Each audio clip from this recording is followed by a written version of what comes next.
outside remember the story as we hear of another shooting.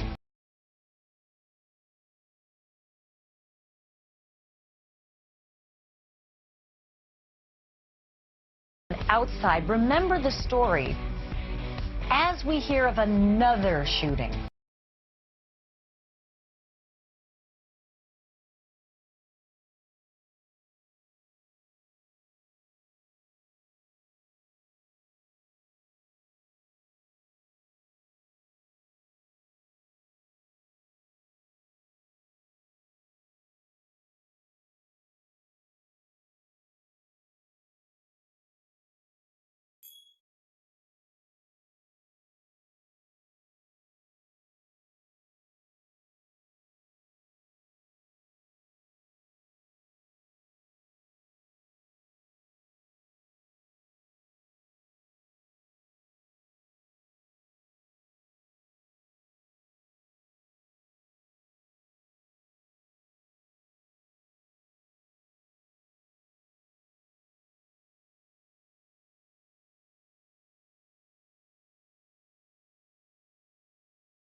Hey guys, welcome to my channel. If you're new to my channel, my name is Laura, aka PURPLEXEDQT. If you're a returning subscriber, welcome back.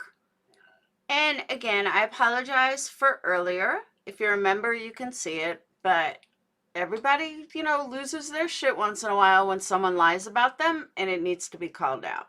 So the reason why it's on members only, because I really don't want to fill my channel with that drama bullshit. So I put it on members only, and there's that. So first things first, if you like what you see, go ahead and subscribe. Hit that like and subscribe button. Make sure that you always hit that thumbs up, because that is how I will get in the algorithm. The more thumbs up, the better. You can also buy a candle at, I was going to say Intrepid, at energycandles.com. I promise you they don't blow up or go 2 feet above the air. They're not magical. Although I wish they were, but no, they don't fly. They don't have wings. They don't burn 2 feet up in the air. They don't start fires and anything else that you, well, I mean, it can start a fire, but so can anything. So there you go. If you would like to purchase one, mods will be dropping the links all over. I'm going to do a big push on them for Valentine's Day candles within the next week. I'm getting a bunch of new scents tomorrow, which I know people are going to love. They're dupes on like the best Valentine's Day candles one can get. And as you know, all the candles are eco-friendly, sustainable, and organic. and you're not going to find these kind of candles anywhere else on the internet, or at least in this community. So there's that. Now, moving forward, a couple things. So we have seen and heard lots and lots of things about how bad Bryan is. Well, I found some stuff that says the opposite, and I want to explain a couple things. And anybody that has a son or a daughter with Asperger's, autism, you're going to understand my examples better than somebody that doesn't. But first, I didn't realize that there was 2 mass shootings in California in the last 3 days, and that's what's on Banfield. So I just want to take a look at that because I had no idea. But there was another shooting in Des Moines a couple of, I guess earlier today. Found it a little while ago. Unfortunately, 2 teenagers are dead, and it's a pretty sad story behind it. I'm going to get into that. But while I can't rewind, I wanted you guys to see this. So we're going to start with Banfield and kind of work our way backwards.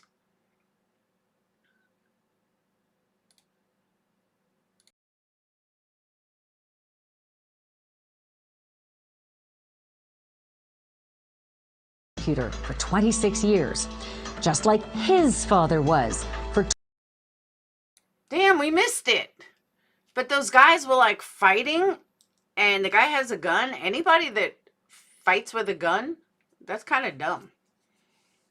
I wouldn't fight anyone with a gun. Hell no. Oh, it's Asian on Asian crime. So that's what I thought. That's why I thought it was the same one. But they're saying no, it's a different one. And I had no idea. So, all right, I'm not following the Alex Murdaugh case. I know a lot of people are. I'm just not. Maybe I will be, but I haven't to date. So, I know it's a pretty big case. It's just not my thing.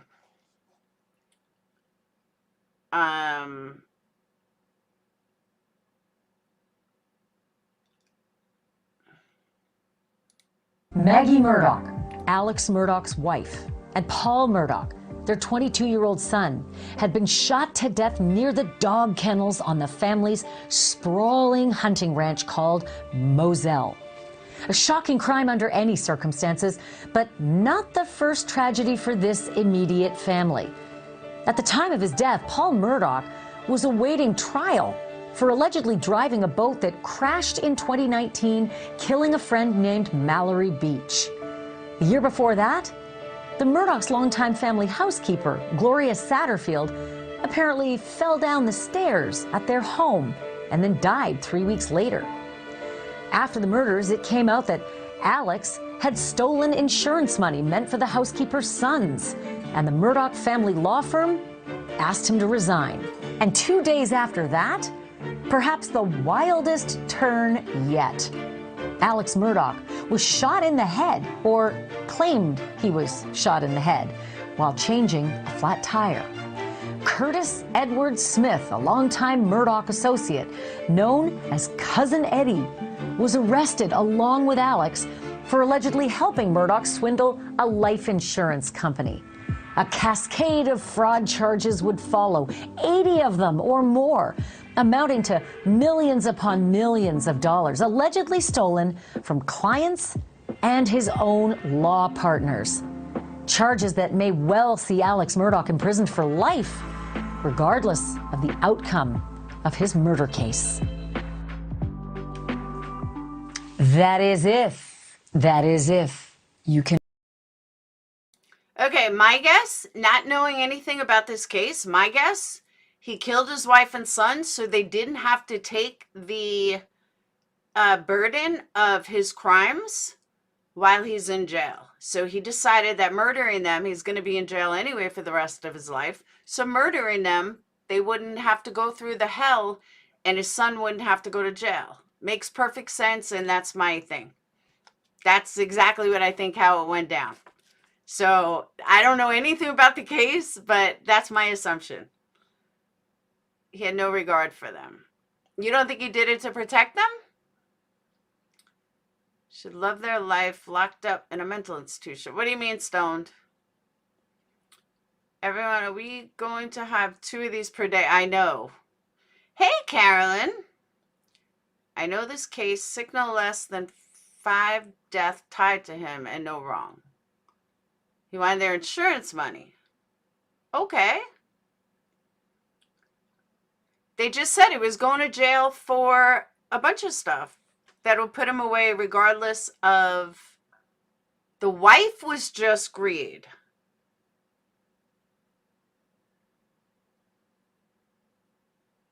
That you mean he killed his wife for greed, or his wife was greedy?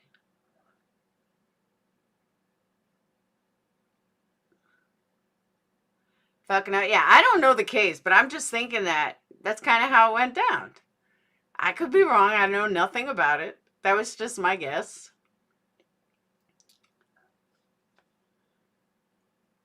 It will be a Netflix series. Speaking of, did you guys watch the Amber series of how the Amber case, the Amber thing came about? I mean, I knew the story, especially because it was in Jersey and I grew up in New York, but I didn't realize that. Oh, no, it wasn't in Jersey. It was in North Carolina. I thought it was there was another case in Jersey, I believe. I don't remember, but it was really good. If you guys haven't seen it, it was really good. I think it's on Peacock. He killed his son because his son was a big fuck up and costing him money and reputation. He killed the housekeeper because she knew all the family business. Oh no, Amber case happened in Texas. I'm wrong. It happened in Texas. There was another big one in Jersey. I can't think of what it was, but Amber case was Texas, but it was really good. He stole the housekeeper's insurance. He stole money from his family estate. He wouldn't need life insurance. He knew he was going down. That's what I'm saying.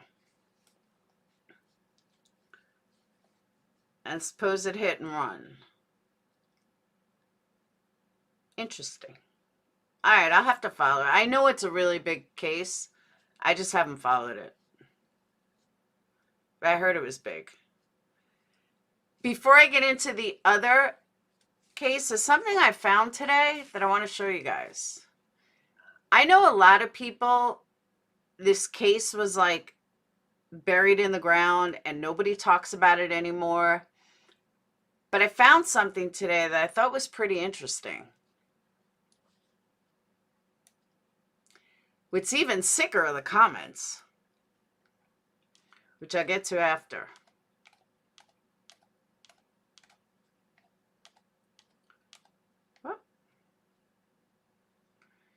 So, and one of the reasons that I'm bringing this up, this is from a couple of days ago, but one of the reasons I'm bringing this up is because we were talking about this just yesterday when it came to JLR making like a huge production out of asking for stuff. Well, Gabby Potato's parents on the 19th subpoenaed Laundrie's phone records surrounding the van life trip. Let me tell you guys, Potatoes are taking no victims. They are going for blood. No joke. The lawyer for Potatoes requested phone records from AT&T regarding Bryan's and his parents from the second half of 2021. Joe and Nicole have accused the Laundries of knowing that their son murdered his former fiance and traveling partner and of being aware of the location of her remains but refusing to speak. Family's Florida attorney, Riley, is seeking copies of all phone bills and all phone records to include list of phone calls made, text messages exchanged, the substance of text message, which he cannot get, for the time period of July 2nd to November 23rd. Okay, let me tell you guys right now, he cannot get those. No company keeps them. There is no way that they can get the substance of the text messages. They don't exist. The only way they can do that if there is some special program, but AT&T does not have it. I worked for AT&T for a long time, and they do not have it. They didn't have it then. They don't have it now. Petito and Laundrie set off their cross-country van life tour of national and state parks in her Ford Transit van in early June of that year. Their first major stop came at Monument Rocks in Kansas. Records could potentially shed new light on what the laundries were discussing before and after the slaying and whether their son admitted to the crime. It's all part of the discovery process. Bertolino said one of the laundry's lawyers told blah, blah, blah. We already gave him all the information we had in our possession. I think they knew too. You are notified that after 10 days from the date of service of this notice, if service is not delivered, or 15 days from the date of service, if service is by mail, and if no objection is received from any party, the undersigned will issue and apply to the clerk of this court for issuance of the attached subpoena, docus tectum, directed to AT&T Wireless, subpoena compliance, blah, blah, blah, who is not a party, to produce the items listed at the time and place specified in this subpoena. Objections to the issuance of this subpoena must be filed with the clerk of court within time specified above. I hereby certify a true copy has been foregoing, yada, yada, yada.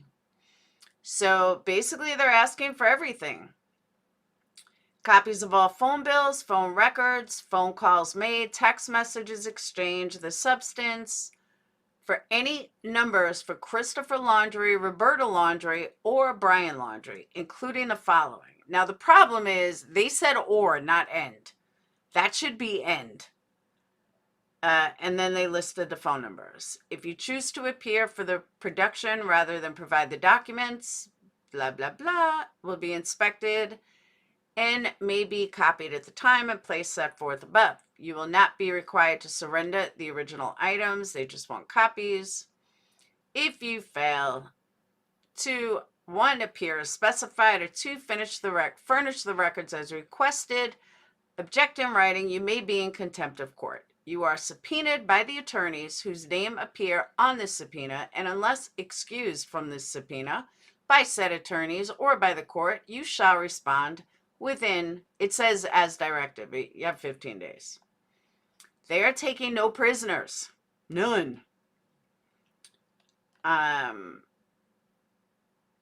She spoke last with the mother on the 25th.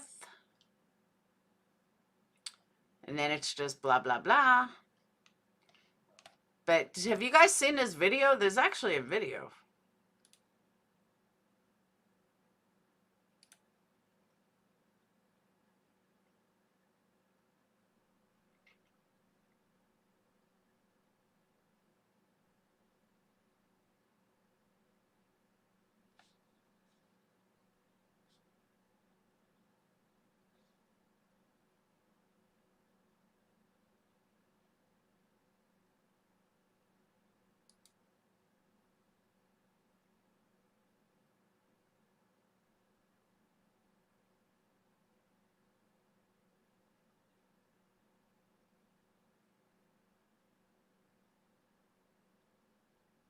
Hey, Lindsay.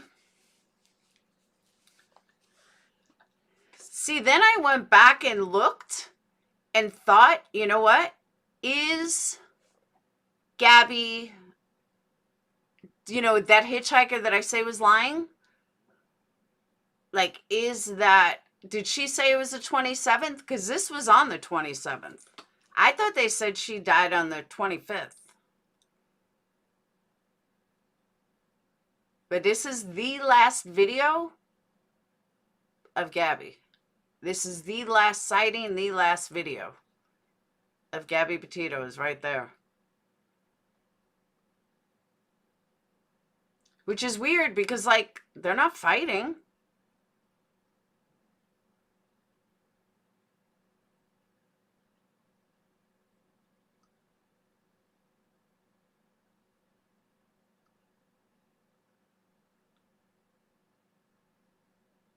They're walking hand in hand. Well, not really.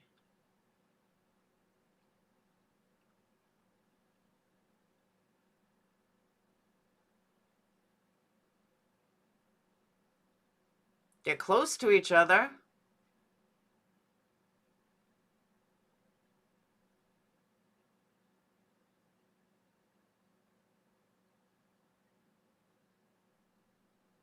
Did you guys ever see this video? I never saw it before.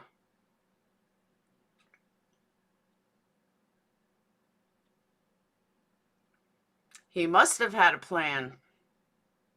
Oh, we missed him walking out. Oh, I missed him walking out.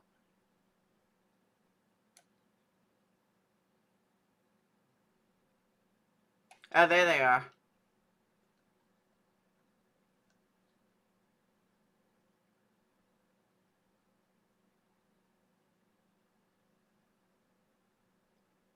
Like, I don't know what could have possibly gone wrong.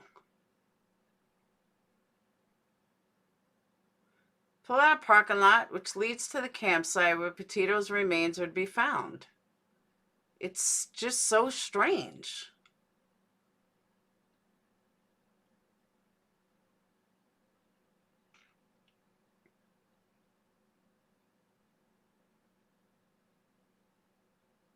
Like, what went wrong? Oh, you saw it, Diane? I never saw it. I will never know.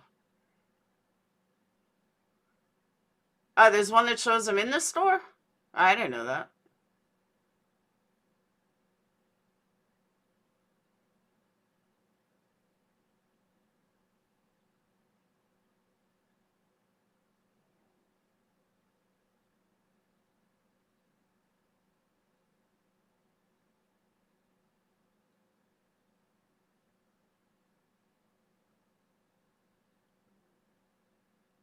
It's just sad. I wish we could find out, like, what happened.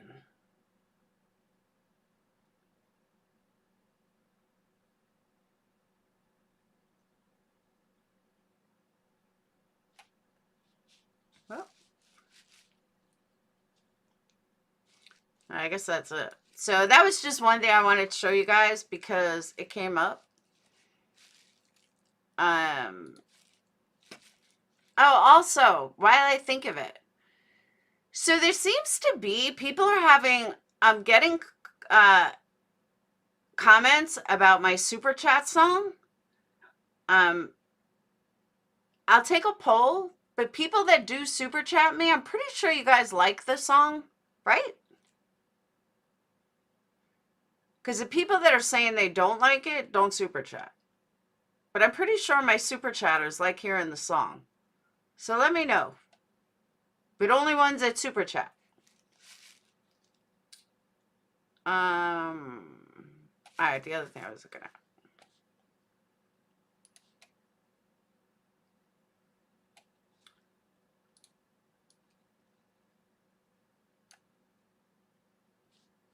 Where are we?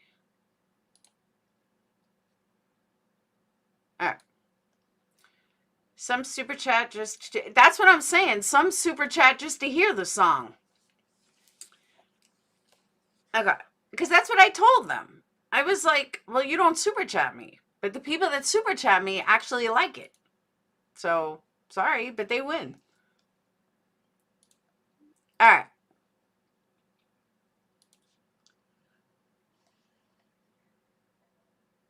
Two hours ago.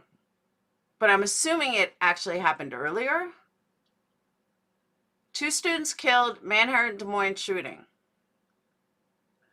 Thank you, Crystal. Thank you, Misty. Thank you, Carolyn. Well, that's why I'm trying to, like, stop it when it does that. Yeah, but Anita, I usually don't get so many. It fits with YouTube, but then again, it's You a boss and I conclude that. Super chat, who was that? You didn't have to do that. You a big dog supporter and you prove that. I mean, it's only like a second. See, thank you, Misty. I super chat for the song. That's what I said. But people that, I mean, I could see, like, if my super chatters were like, no, we don't like song, then I would change it. But I'm not going to change it if people don't super chat. That's dumb. All right.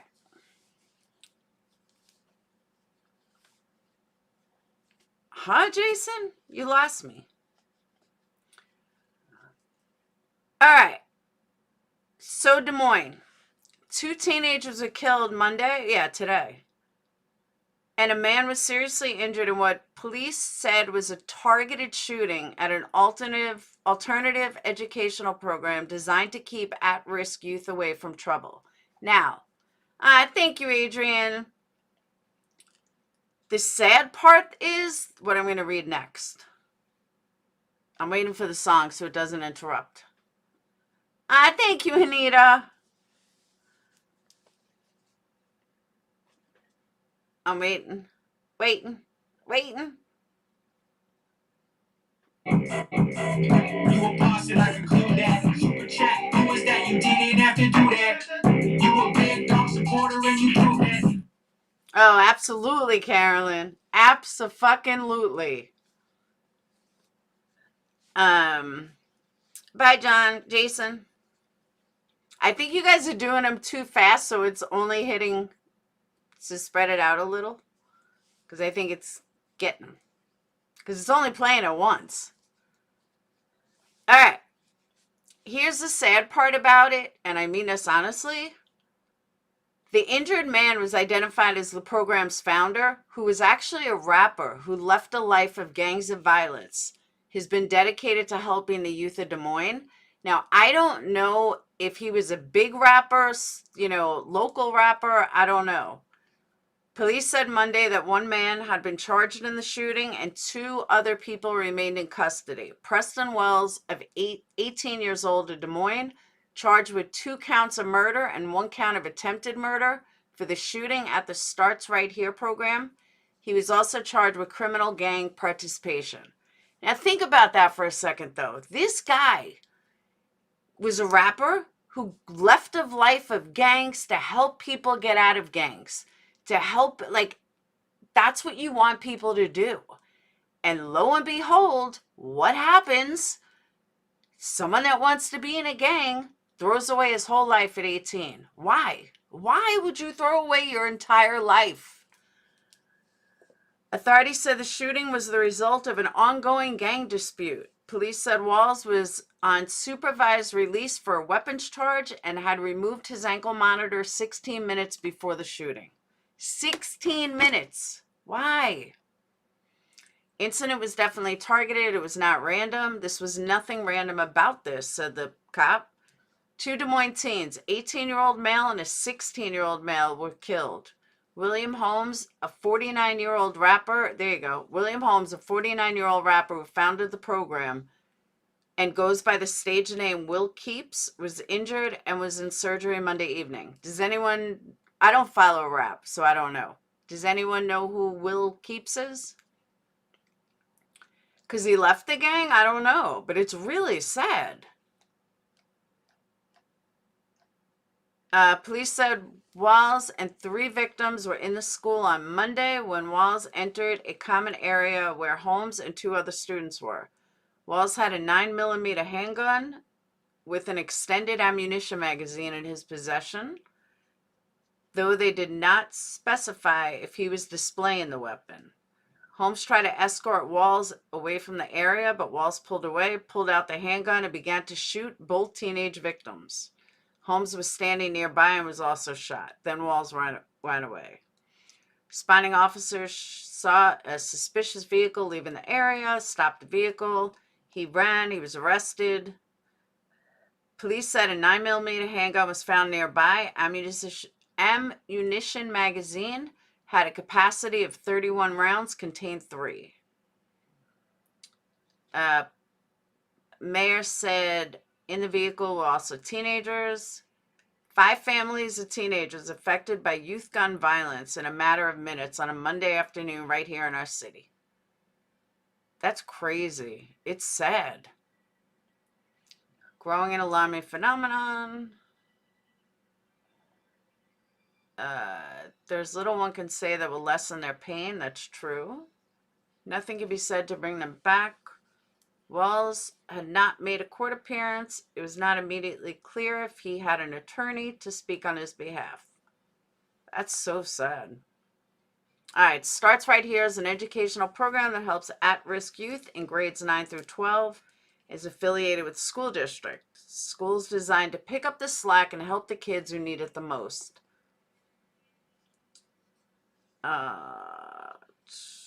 He lived in a world of gangs and violence before finding healing through music. That's so sad, though. Good night, Rich. Like, why? Why would you spend the rest of your life in prison? Why? Hey, Gina. Why would you want to spend the rest of your life in fucking prison? All right, I want to hear this song.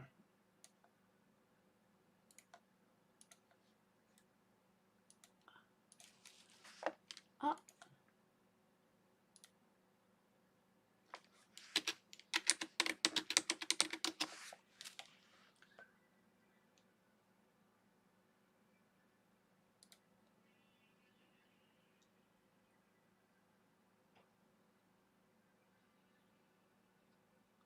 Here was the sound.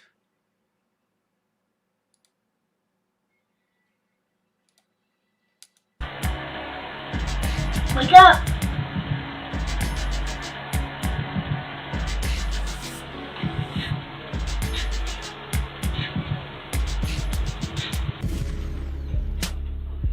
I'm the parent, shorty, I'm the daddy. Nothing goes in at this house unless it go by me. You can't get mad at me all that you wanna. Boy, watch over your brother. I got you, Mom. I ain't talking to you, I'm talking to him. Want me to make sure that you're good. Want you to make sure that it's understood. All right, definitely not professionally done and way too much background noise. It sounded like there were 14 songs playing at once, but the message I love. Love the message. Love what he did and what his message was and his goal. Music, not so much. But I respect the guy, and it's sad that he was shot. I mean, he's alive, though. Thankfully, he's still alive. But yeah, music was too much.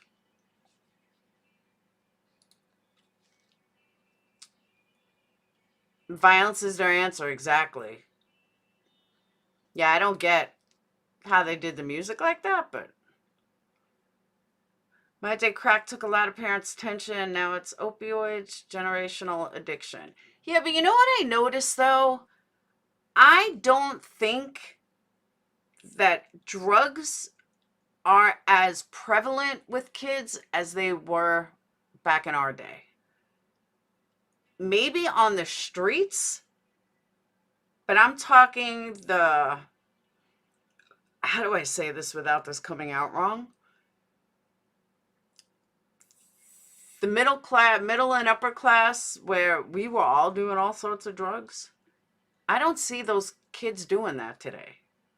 Like, I don't know. I just don't. They're more into video games and Adderall, yes, which you can't even fucking get, but I see things like that different. I don't know. It's different. Yeah, it isn't street drugs. Exactly. The music and lyrics could be another reason he got shot, maybe. Now, I think he got caught in a crossfire, is what it sounded like. Drugs are way more prevalent and dangerous. Oh, no, they're definitely more dangerous. But I'm saying that you don't, from my friends, family, kids that were bored, that would sit around smoking pot at 13, 14, getting in trouble, are playing video games. There's another outlet for them, where when we were 13, there was no other outlet. Video games didn't exist. Computers didn't exist. Yeah, you rode around with your friends, you walked all over, you went to the mall. But if you had an addictive personality, there wasn't much for you to do but get in trouble or do something to push your adrenaline. That's how drugs start. You want an adrenaline rush. You want something that is gonna be fun. You're kind of limited when you don't have much going on. Today they have video games. So that's what I mean by that. You know, on the streets, yeah, but you, instead of getting in trouble, you can do it on a video game. And they're like lifelike. Like video games are like real life now. So that's what I'm saying. Oh, I know someone that had one bad trip. See, meth is bad now too, but I don't know. I just see it differently. Only knew a few people that smoked weed in high school, and now kids are selling and dealing hardcore drugs on. That's true too. Used to be. It's apparently not no more. I don't know. Ecstasy, I guess it depends how old you are, because I did not find out about ecstasy until I was 28, 29, and it had like just come out. Yeah, broke into the public pools. Like, you did shit that got in trouble. And I just feel like today there's much more for kids to do without running the streets. I mean, and again, I'm not talking your lower class, any state. I'm talking more your upper middle to upper class. They're vaping. They're not smoking cigarettes, but they're certainly vaping. They're smoking pot, maybe acid, but not. I mean, when I was in high school, kids were doing hardcore heroin in high school. Like, and I went to a good school. Almost all of them are vaping. Yeah, absolutely the rich kids.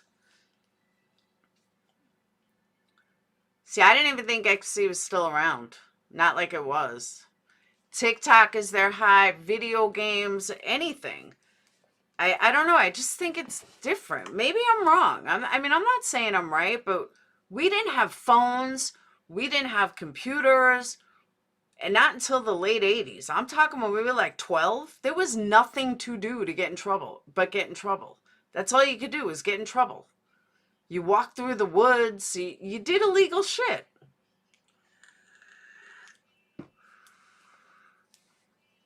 Nicole, I say the same thing. My daughter has a new boyfriend. And yesterday he came and I was in the middle of something, but he honks. So I told her tonight, that will never happen again. She's like, why? You saw a picture of him, Sage. When I was growing up, a boy came to pick me up. You bet your ass Grandpa met him. Even if I thought he wasn't going to like him because he had piercings or colored hair, Grandpa met him before I walked out that door. So yes, I will meet him before you walk out again. She's like, why? I said, because if not, you're probably hiding something. So that's the rule. So, right? I couldn't believe it. I thought he was honking and she was going to come in. Oh no, she just ran out. No. I took typing in high school. I tripped on mescaline my whole way through. 10th grade.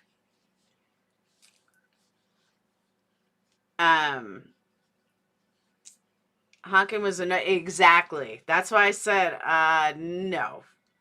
No. Not the honk. Exactly. That's what I'm saying. She didn't get it. But she's like, all right, Mom. He said he'll meet you tomorrow. Oh, you're right. Because you're not leaving with him without it. And Phoenix went on a date last week. And I said, I need her phone number, address. He's like, do you do this to Sage? I said, every time. I said, I got to know who you're with just in case something happens. Always hung out in the village. And we used to take the Long Island Railroad from Long Island to New York City, walk around 42nd Street, never told anybody, and came home hours later. If I still lived in New York and she did that, I would beat her ass. But we did it, no problem. Told our parents we're going out for the day. I'm going to Scott's. I'm going to Laura's, whatever. And me, Scott, my friend Kelly, we would all just take off and go to New York City for hours. Come back, Long Island Railroad, be home by like 10. 9. Nobody ever knew where we were. And there were no cell phones, nothing. And we were like 14.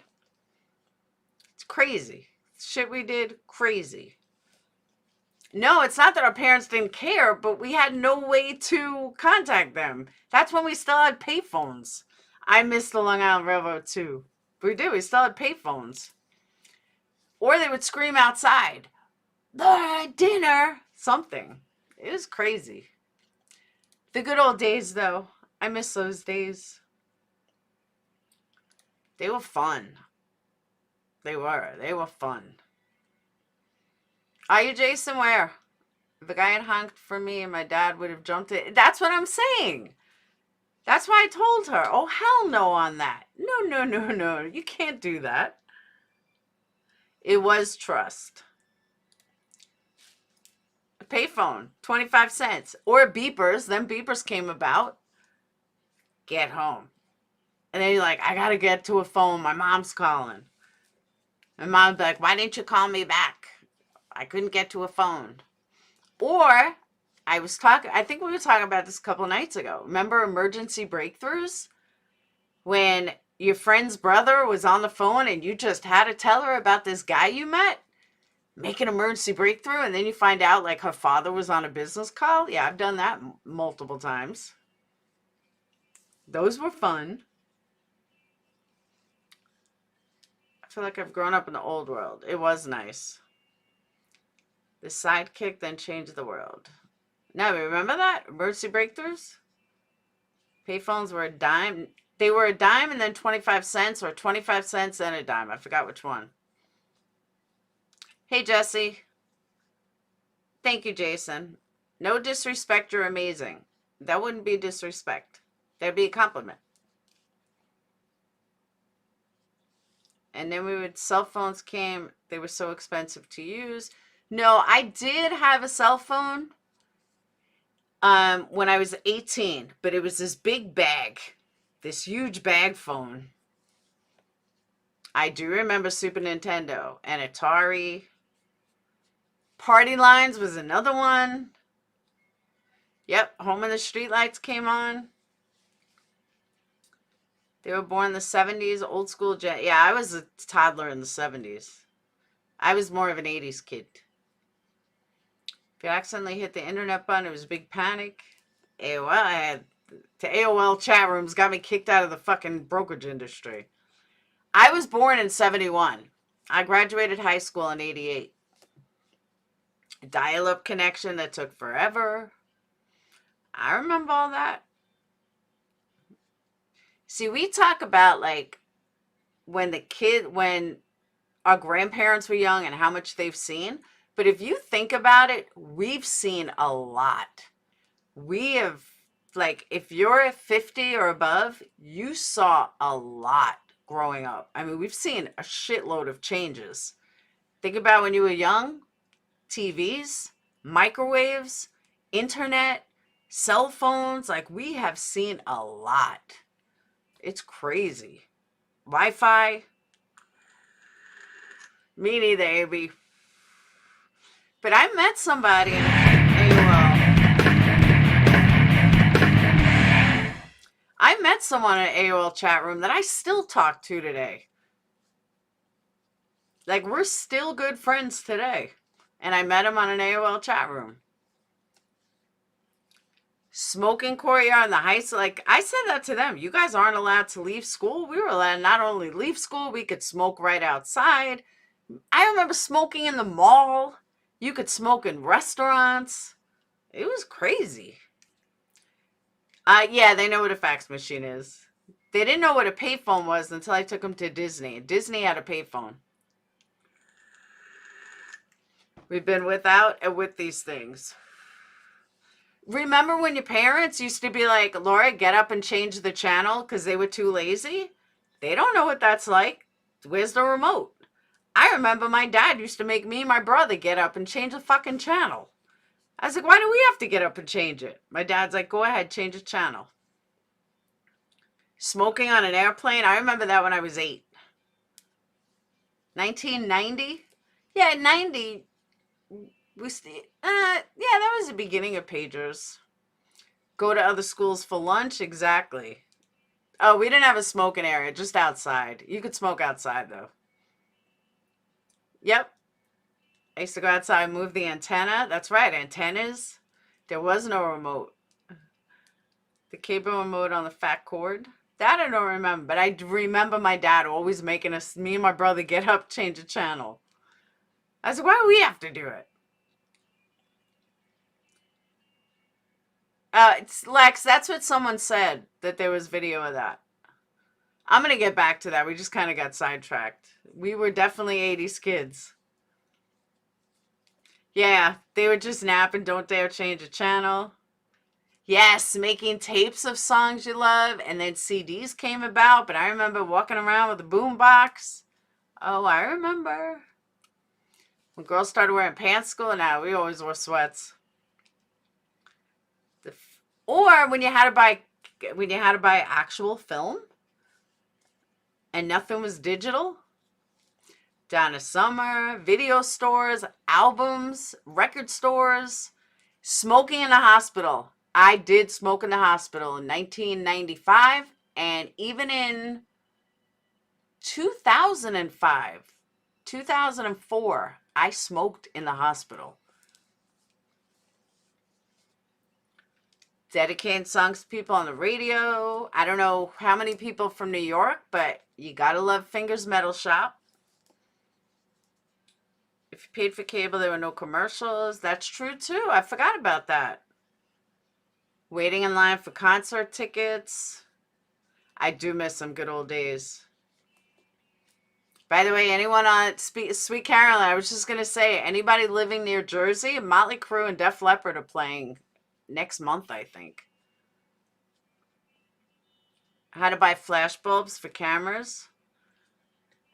I actually, let's see. Where is it?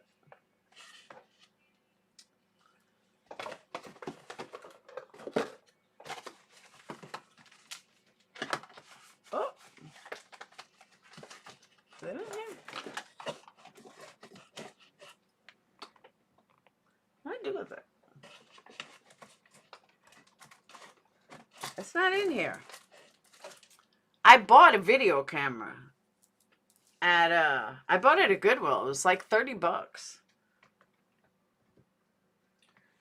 I don't know where it is, but it's an older one, but it works great. Oh, you were looking at it? Someone sent it to me. Where did I put it? I don't know where I put it. Jersey went to jail? What do you mean Jersey went to jail? They're not even taught cursive anymore, which makes no sense to me. Cigarette vending machines. Oh my God, I forgot about that.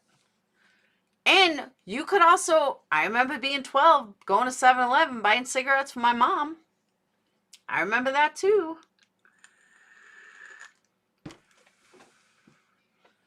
Yeah, my kids know how to make their signature. But yeah, they don't even teach it anymore. It's fucking weird. Cigarette vend? No, we saw one. I was with Anita. If Anita's still here, we saw one in Nashville. Me and Anita were in Nashville. And I was like, oh my God, it's a cigarette vending machine. We saw one. Anita, you still here? How are they going to read old documents? Yeah, we saw them. I was like, wow, when was the last time you saw this? Yeah, that's what I'm saying. You couldn't buy alcohol. Cops poured your beer out and sent you home. They didn't take you to jail. No, they didn't. I lived in Deer Park for a while. I owe you notes from my... Yeah, right? Mom, write me a note. Yeah, that's what I said, Nicole. You know, me and my girlfriend, my best friend, we used to, like, $10 a piece. We had gas, we had cigarettes, we had food. Gas was like $1.50 a gallon. It only took like, you know, $4 and you were cruising for the night. It's crazy. Oh, they did teach how to sign? Cops were way better. I agree with that. Oh, you're in Carl Place? Big Mac combo 250. I don't even remember it being that high. Self-feed it. We did. Where's Anita? We did. We saw it. They have them in Nashville. A couple years ago, a bar I went to a cigarette vending. It was, yeah, they are expensive. Nicole, it's funny because I remember saying to my brother, we were in a car and I was like, by the time we become bigger, by the time we drive, gas is going to be like $1.50. Meanwhile, it went high as like $4.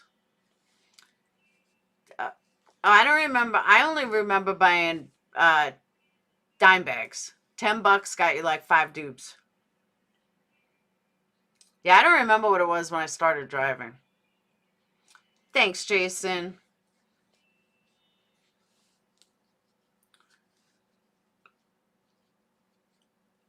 I don't remember them being that cheap. Cheapest I remember cigarettes was like $1.50. That I remember. It was like $1 something. It's funny. Me and Dayton were just talking about that, Jason. First apartment was $420. Oh, not mine. My first apartment was like $800 a piece. There were 3 of us. I was a big spender. I used to buy mescaline by the pen load. I'd buy like 10 hits at a time. Never thought gas would be $1. I'm surprised gas is under $3 now. That's a good thing. So let me tell you, is you guys familiar with Andrew Tate? I didn't know the whole story, but the guy's like some kind of billionaire, and he was falsely convicted or falsely charged with child trafficking, and he was found not guilty again. My son loves him, but no, I didn't swim.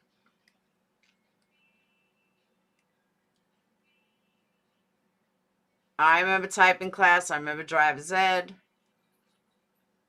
So what's his deal, though? Is he guilty or is he not guilty? I mean, I know he's technically not guilty, but that's pretty a heavy false accusation.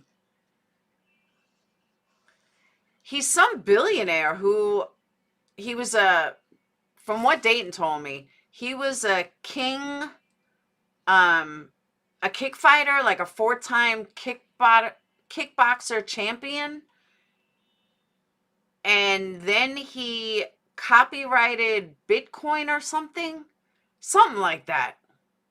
Oh, Tay predicted they would come after him, and they did. So is he innocent? Is he really innocent? Dayton says he is. He predicted all of this, but it's not child anything. It's the girls, the ladies, but it's all BS. He predicted all of it. He was charged in Thailand. MMA. I'll look it up. It's either MMA or talks about training your brain, the Matrix, his school.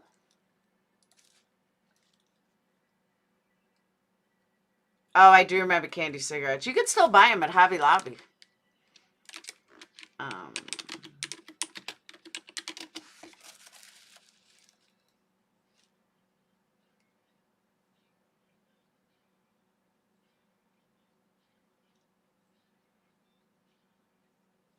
He's American British. Emery Andrew Tate III is an American British social media personality, businessman, and former professional kickboxer. He was born in 1986.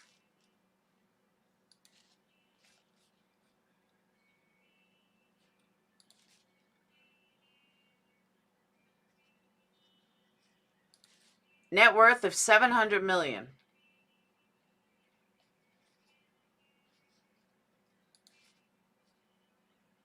He grew up broke and is now a multimillionaire. He began making money when he became a kickboxer and won multiple world titles. He lives in Romania. He claims to have made more money investing in cryptocurrency and opening a chain of casinos with his brother. Tate Woodham is a jewel in the crown of modern art. welcome, Jason. It holds the nation's collection of modern art from 1900 to present day. 5.7 million visitors. It is in the top 10 most visited museums and galleries in the world. So is that a family thing?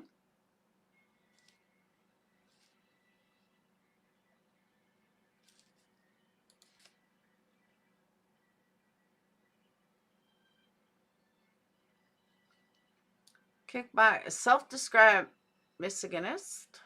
That's nice. Tate's controversial commentaries resulted in his suspension from several media platforms. All right, December 29th, him and his brother were arrested in Romania along with 2 women. All 4 were suspected of human trafficking and forming an organized crime group. Romanian police allege that the group coerced victims into creating paid pornography for social media. December 30th, judge ordered him to be remanded in custody for 30 days while the investigation continues. On January 20th, this was extended to February 27th. As of January 23rd, no charges have been filed. What? So they're keeping him in jail with no charges? That's weird.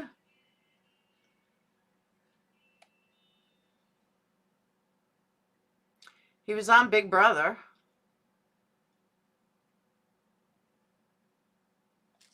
Office training on crypto. Webcam studio using his girlfriends as employees.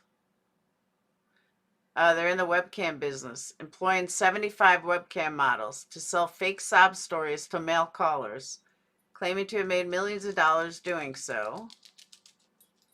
He later said that the business model was a total scam.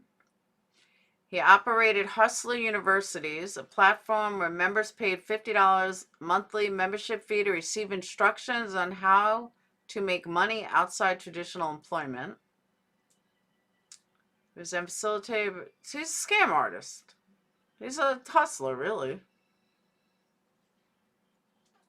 As of August 2022, website have amassed over 100,000 subscribers at $50 a piece. That same month, Irish American Financial Services company Stripe pulled out of processing. Hustler shut down.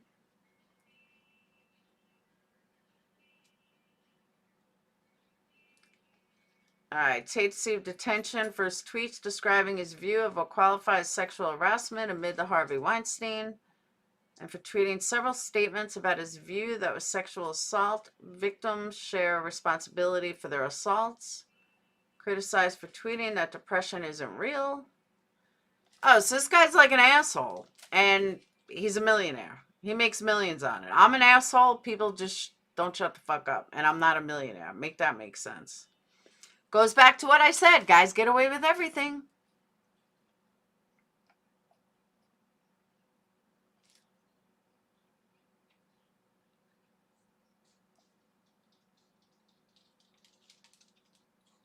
He won a lot more than he lost.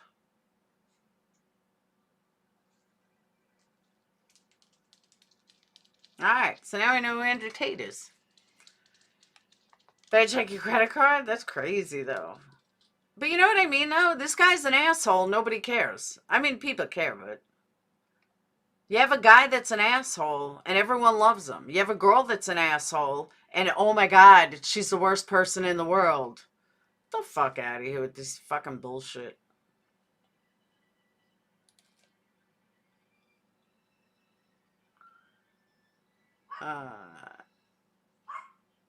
He's a total sexist. Even Jake Paul denounced him. Tate's content continued to circulate on Facebook, Instagram, and TikTok after the bans via fan accounts.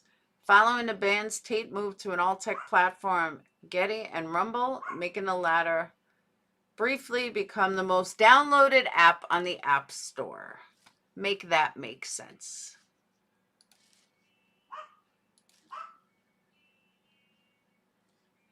I thought it was on there. But you know what I'm saying? It's such bullshit. Please pay the children to figure out what they love and figure out a way to make a career out of it. Tell them, don't just land. Oh, no, they're not. Exactly, Jerry. That's what I'm saying. When Jake Paul calls you an asshole, you're an asshole. That you can detain. Yeah, that's so weird, though, that as of yesterday, Dayton said that he was found not guilty, but that's not what I'm seeing. Crazy. Crazy. All right, let me get to the final thing that we were talking about. We can come back to this, but I don't want to, put something in my title that's not there. Because then that's kind of cheesy like. No, hold on.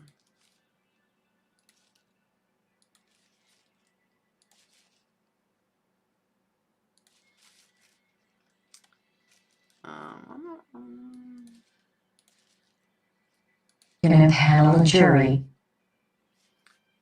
Dip into drag in.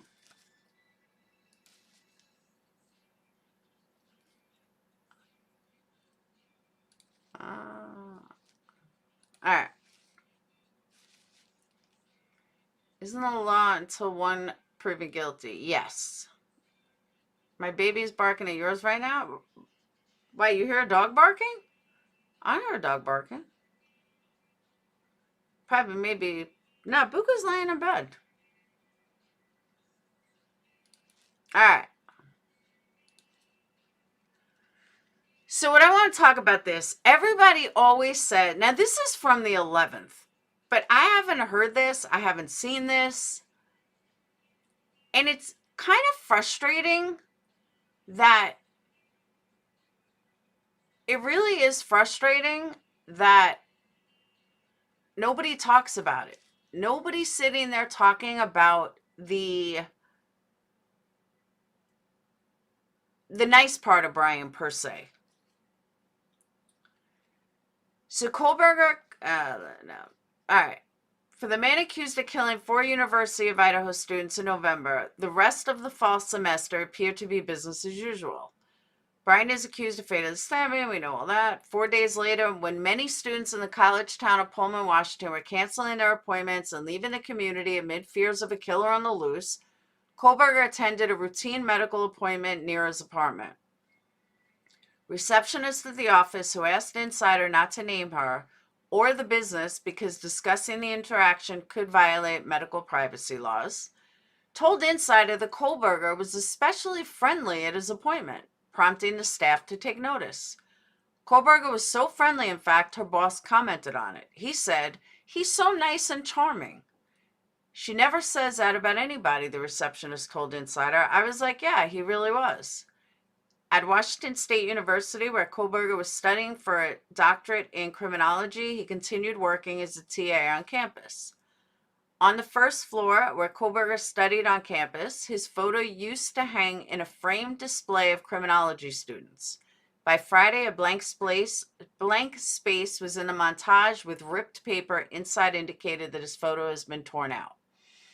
Criminology student named Emily, who asked to be identified by only her first name, had Kohberger as a TA. She said he had been gruff and difficult to work with early in the semester. After the killing, she said, he seemed to lose interest in teaching, assigning his students to write essays and handing back uniform high grades. Afterward, he didn't grade at all. He was not a great TA. But at his apartment complex, Kohberger remained his normal chatty self, neighbors told Insider. This is why I'm bringing this up. Kohberger moved into a unit downstairs from Aran Dush, a 28-year-old engineering student at Washington State University, in August, introduced himself. He would stop and chat with Dash and his roommate, often attempting to make plans to hang out, though their schedules didn't line up. Even after the killings. No, I didn't, no way.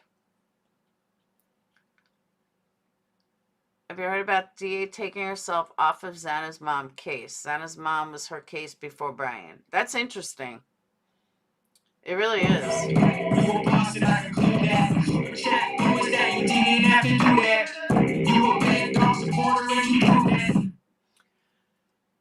I'll look that up in a minute, but no, I hadn't heard that yet. But this is what stuck out at me. Even after the killings, when it was the minds of most people for the Moscow Pullman community, Kohberger continued to greet them warmly, Dash said. Nothing suspicious ever.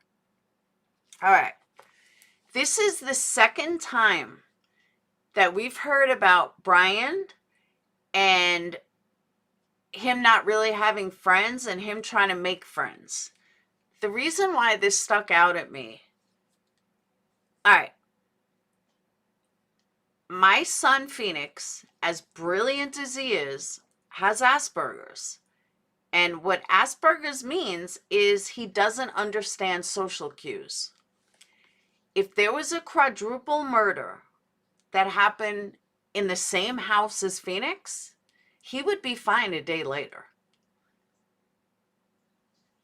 It could have happened right next to him. He would be fine a day later. It would not affect him.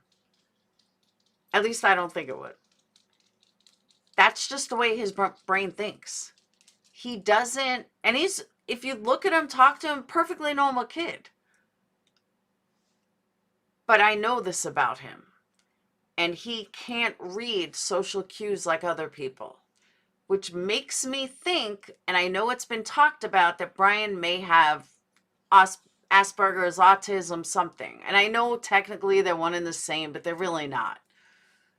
So I the way the neighbors are talking about him, that just sounds like a regular Asperger's kid. And, the not letting, are you Colleen? Not letting people, like what would normally affect people doesn't affect him. My son is no different. Now, would Phoenix go kill anyone? No. But you get what I'm saying? So, like, everyone's looking at the neighbors like, oh, he's so this, he's so that, and he was creepy, he was weird. A lot of people think Phoenix is weird. I don't see him as weird. Older people don't see him as weird. Every older person that ever met him falls in love with him. He's the greatest kid in the world, even when he was little. He's so charming, he's so handsome, he's so this. But peers think he's annoying. And, he doesn't have friends like Sage does or other boys have. Because that's him. But maybe it's because I have a son like that's how I see Kohberger. It doesn't mean I don't think he did the murders. But people are using all of this other stuff as a way to judge him. And I'm just saying, from a personal perspective, I don't see it like that. I don't think that he's, weird if he has something wrong. I mean, he may just be weird. He could be a quadruple murderer. But you get what I'm saying? You're welcome, Jason. But you guys get what I'm saying? Yeah, his name's Phoenix. I mean, he's a genius. He's a literal genius. But at the same time, he's one of those kids that's awkward. And he's a little off. And he annoys kids his age. You get what I'm saying? And that's why I'm like, when I heard that somebody was charming and they thought he was charming, that's what they say about Phoenix. Phoenix would be that person to talk to you downstairs, even if you're giving cues that you don't really like this person or you think they're kind of creepy. That's why I don't believe that girl he went on a Tinder date with, because that's not something that, like, I can only equate it to my kid. And other kids that I know that are like Phoenix with Asperger's, like, they just don't think like that. Like, that's why I never believed her. But all the neighbors saying how weird he is, how he always, tries to talk to me even though I didn't want to talk to him. So it kind of makes me think that maybe he was like he had Asperger's. And the more I read about these neighbors, the more it kind of confirms it. And let me tell you, I mean, he's 28, so he's young. But when I grew up, autism and Asperger's didn't exist.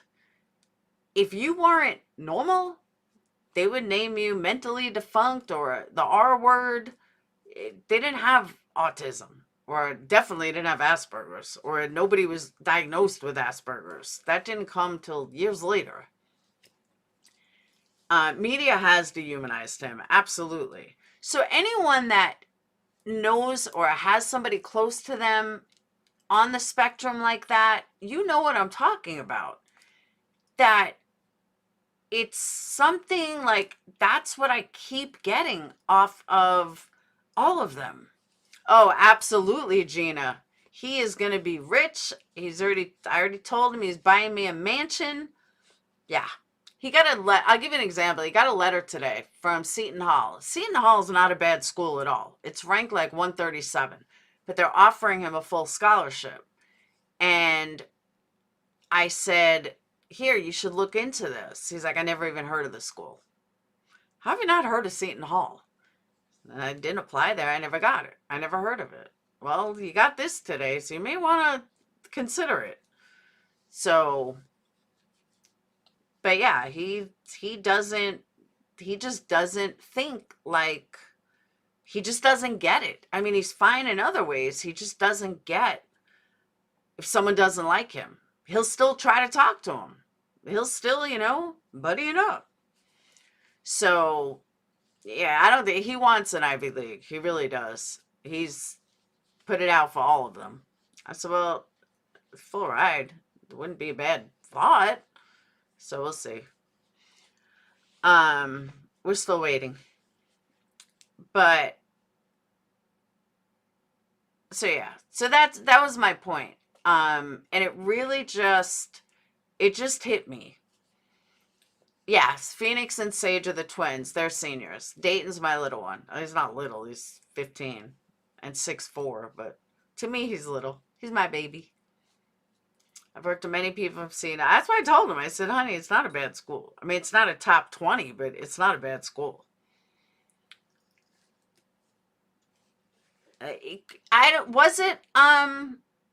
Yeah, he applied to a lot of, what's safe anymore? I mean, really, think about it. Oh, way overrated. It's all about the name. Well, kind of.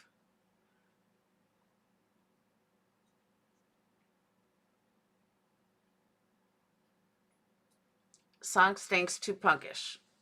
You don't super chat, so don't worry about it. Unless you super chat, then you have a say, but you don't super chat. So there you go. Yeah, but we're hoping for much bigger scholarships. But it's a good backup. So Capone, don't even acknowledge it.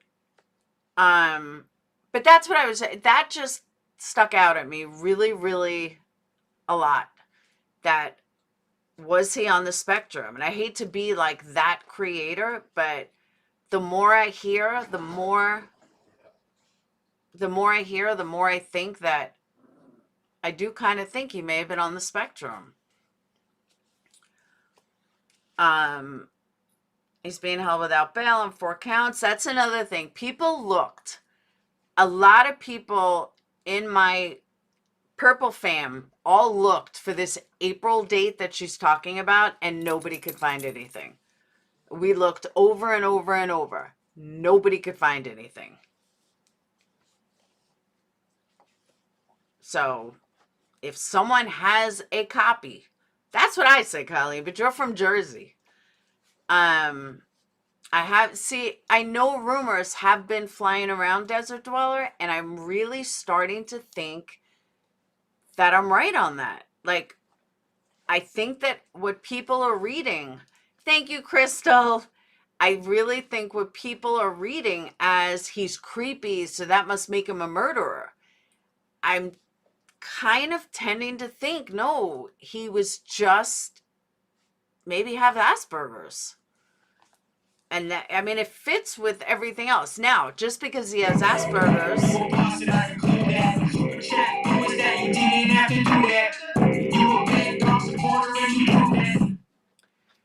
like, just because he have Asperger's doesn't mean he couldn't be a killer. Just because he has Asperger's doesn't mean he couldn't be a drug addict. I mean, he could have started heroin from taking pills from an injury. Who knows? But it does. It makes me think creepy is not evidence. I agree.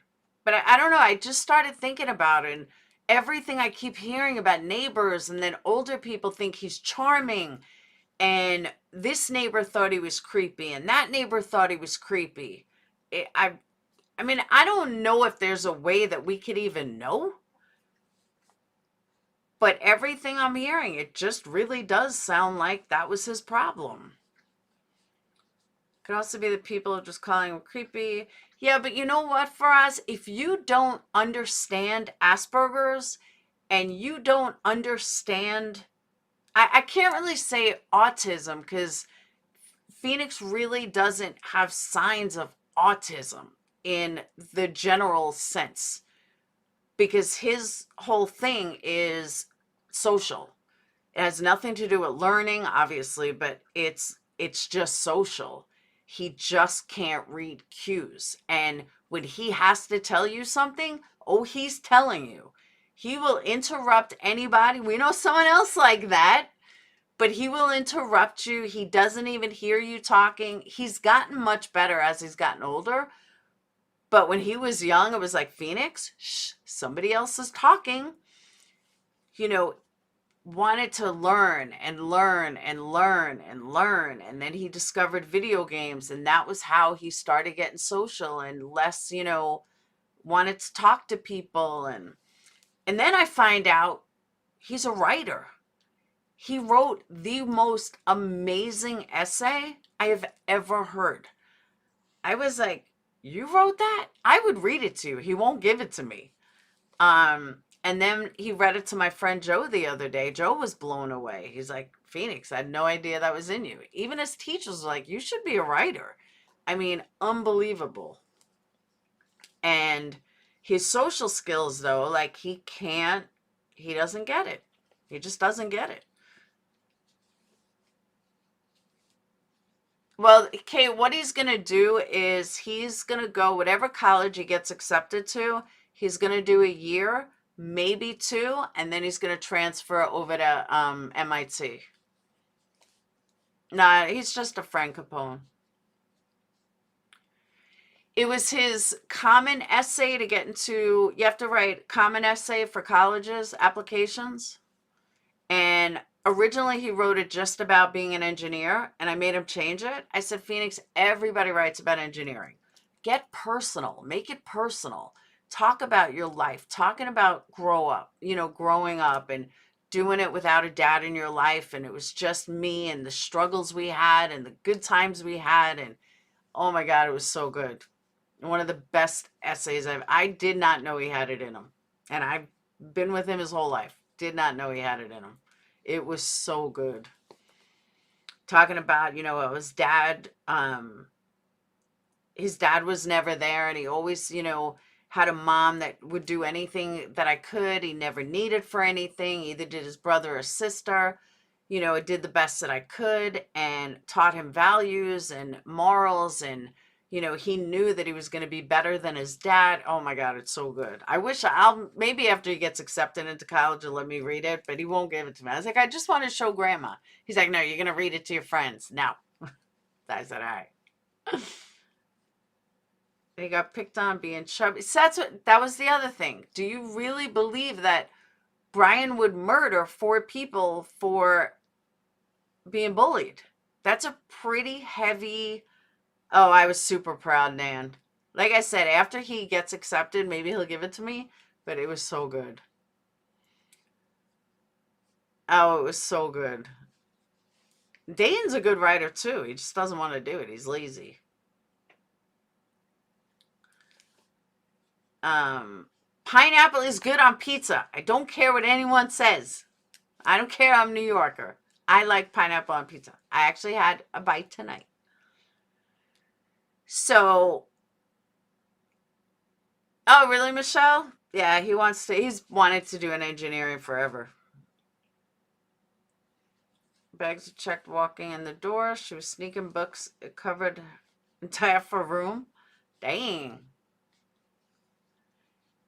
Social anxiety is the worst part of the disorder. See, he never had social anxiety. He loves being around people. He loves talking to people.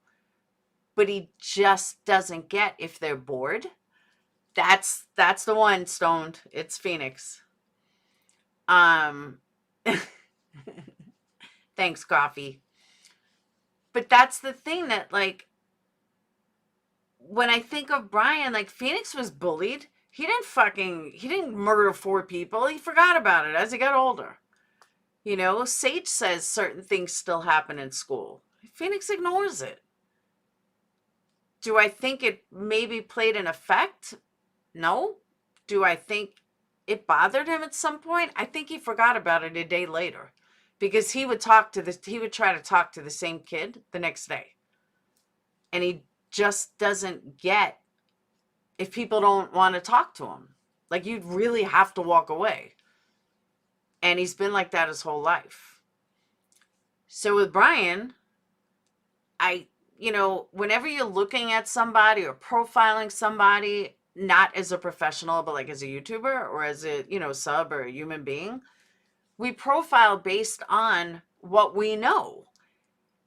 And when I see somebody, when I hear people making the same situations as my son was in, that's all I can equate it to. So if I had a guess, I would say Bryan had Asperger's. I really believe that. Not really, Swendigga. He reads when he has to. He's not a big reader, though. He used to be. He's not so much anymore.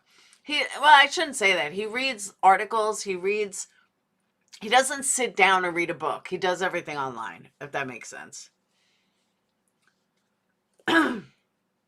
Like, he loves learning and he loves reading, but not like Sage will sit down and read a book. He won't. There was no bullying when you were in school? Oh, I can't say that. I was a bully in school. And we tortured this poor girl. And we apologized. Once Facebook came out, a bunch of us apologized. She's like, I don't remember. I was like, yeah, how stupid do we look? Because I was like, I'm sorry for all the things I did to you in high school. She's like, it's okay. I don't even remember. Okay.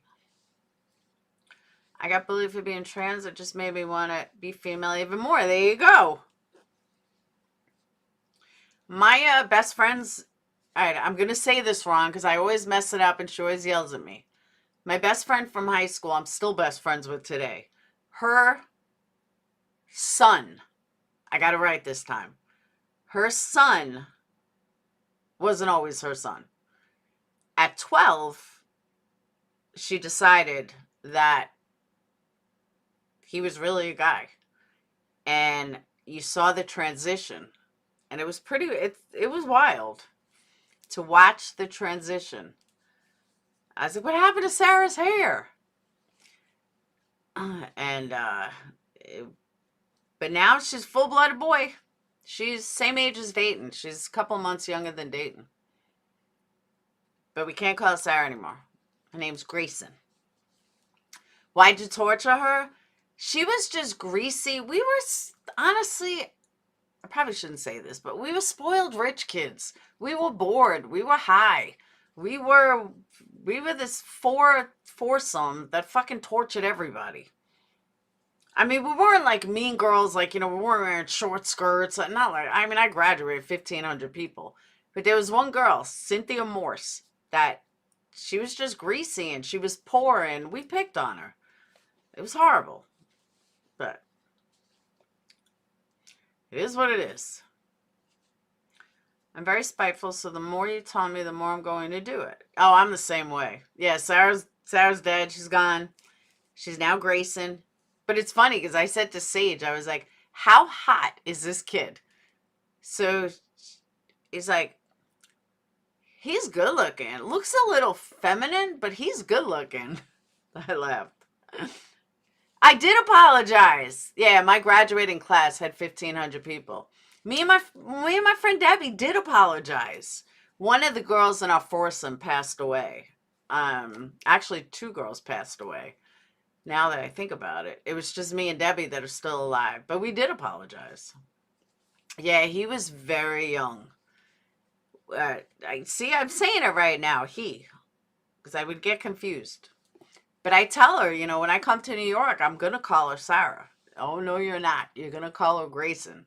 Okay. I will. Promise. Me and my 80s hairdos. Yeah, I had lots of 80s hairdos. Graduation ceremony was hours. I think it was like 6 hours. But yeah, no, we apologize. She acted like she never knew who we were. I mean, we got suspended for her. The teacher called us the gruesome foursome. It was horrible. Had 17? No, we had 15. I mean, I think it was more. I think it was like 1,700 people. We had a huge graduating class. Laura Reed, as a result of Saturday's Live, so I am making a grand entrance to accept my award for Laura's Simp. All right. I know, stoned. But I'm saying that, it's weird. I knew her as Sarah, but I mean, he's been Grayson long enough now that it won't be hard. But I'll still see her as beautiful blonde Sarah. The best Italian food, no. Little Vincent's in Ronkonkoma was the best. Tongue is the smallest muscle in your body, but the hardest to hold. That's true. Oh, no. It's still huge. Let me take a look. Hold on. How many people?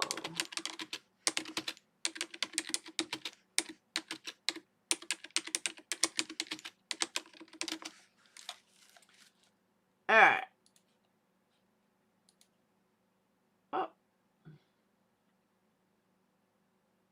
Oh, it's not so bad anymore. Now there's 2,100 kids in the high school. That's not bad. It's slimmed down then. Right now there's only 567 kids in 12th grade. That's crazy. Ours was way bigger. Okay.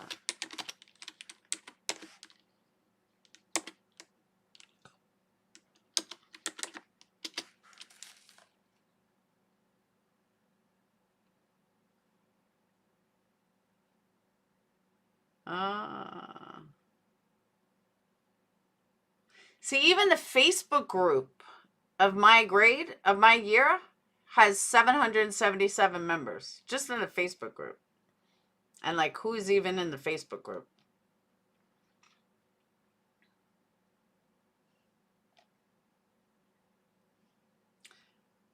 Yeah, they slimmed down a lot. Probably because New York is so fucking expensive to live. I believe if you bully, you will get your karma eventually. I don't know. I never really got it, but I'm on a victim number 7. You got it, stoned. Seems like people are abandoned. It does. It's expensive. It's crazy expensive to live there. Long Island is out of control. Unless you bought a house like a while ago, like years ago, it's too expensive. I mean, my parents bought our house in New York for like $53,000 in 1978. And they sold it for almost 400, I think it was 440,000 in 2003. And now I think it's worth like 700,000. It's insane. My daughter's freshman year was class size of 470. That was right before COVID. Now our senior year 250. See? I know, right, Irish gal? Who called you a simp? You're not a simp. You haven't even been in my chats in forever. Gina, that's what I say. That is exactly what I say. People don't listen to me. I said, you'll never see me, like, do it first. If I'm an asshole, there's a reason. I definitely would agree. My son has autism and Asperger's, and he is now 22, and I definitely... Thank you, Aussie. That's what I'm saying. I'm glad, Gina. I'm glad you discovered it, too. So, Aussie, I'm glad that you agreed. Like, I was afraid to actually put it out there, because I was afraid that people were going to be like, oh, you're sticking up for Bryan, you're this, and a lot of people don't want to talk about it, but I really do see that I don't think people should judge him for being creepy. He might be, but none of us know. And I kind of see that he may have just had Asperger's. Yeah, it is, Jason. Yeah, Irish Gal drops in every once in a while, but she's not really into crime. She's here for the drama streams, which I haven't really done. I mean, I have the last couple of days, but you guys know what I mean.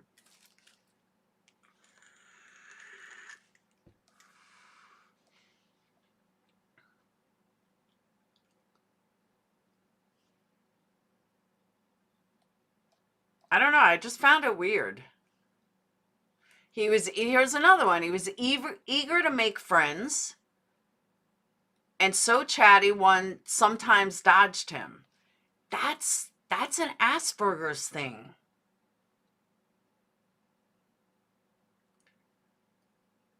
Hey, Two Skulls. I hope you feel better.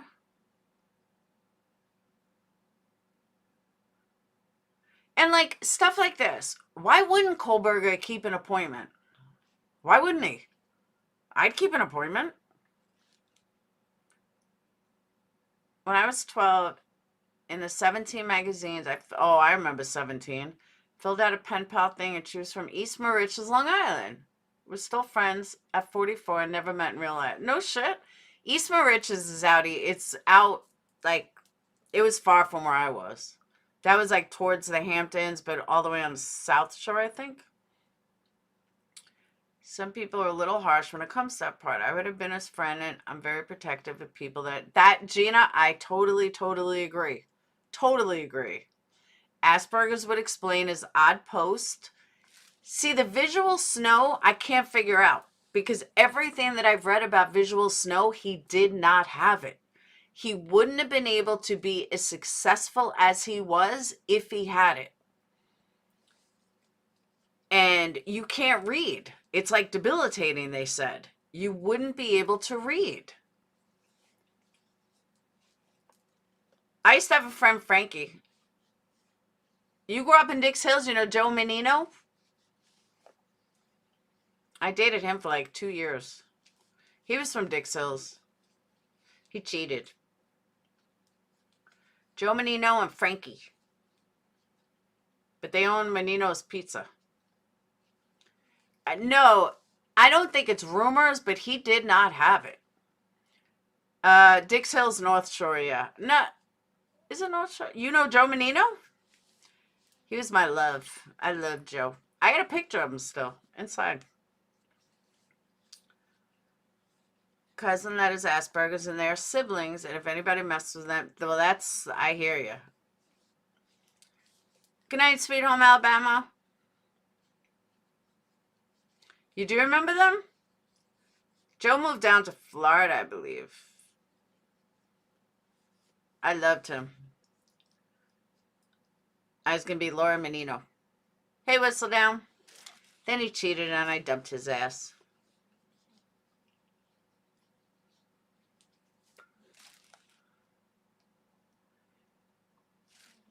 So if he had Asperger's, do you think that might fall under an insanity? He can't. State of Idaho has no insanity fee. No, it's not Joe I was talking about earlier.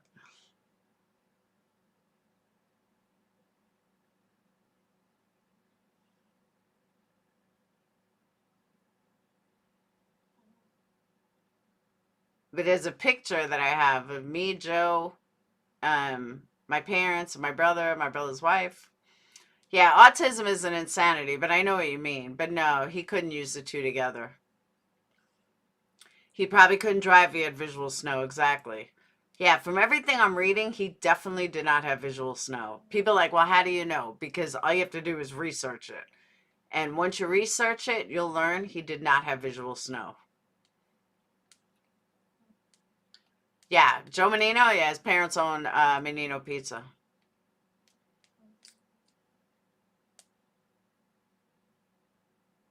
Um,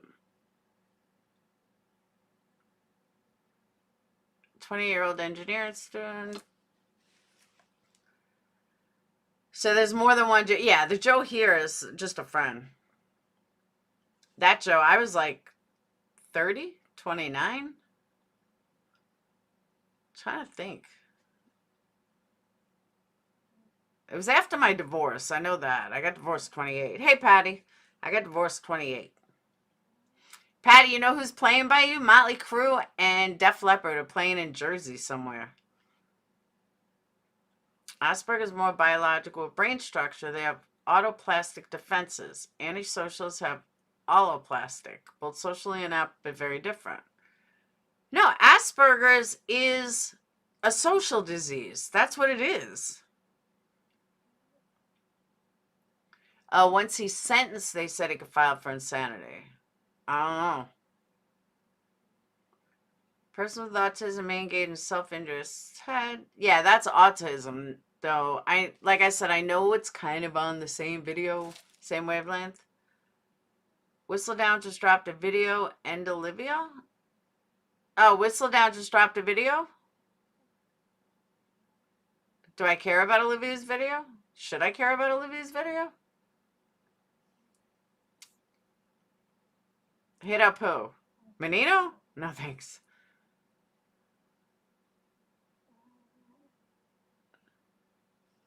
I don't know if it's I think it is Atlantic City. Is it Memorial Day? Oh, I'm jelly. I want to go. I can't though. Kids are graduating. Someone wanted me to go to Aruba. I got graduation party. My babies are graduating high school. I didn't get to see it. Whistledown, you dropped a video? Listen, you hear that? Oh, he's not doing it now. He snores louder than a fucking man. I keep nudging him at night. Like, dude, shut up. He literally snores louder than a man. You hear that?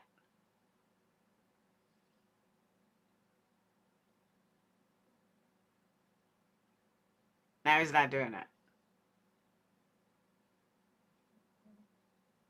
There he goes. Can you guys hear that?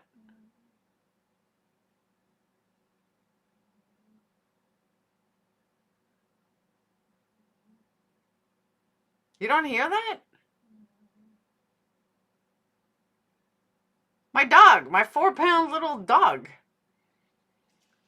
was going to hit a friend of mine while I was sleeping. You can hear it, right? I mean, you make a cameo, but don't get struck for the music.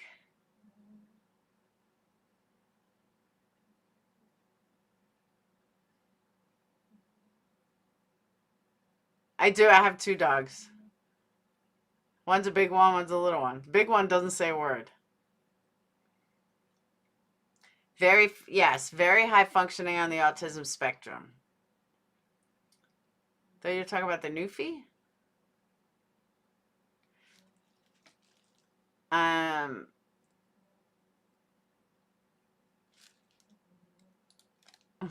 He's such a goober.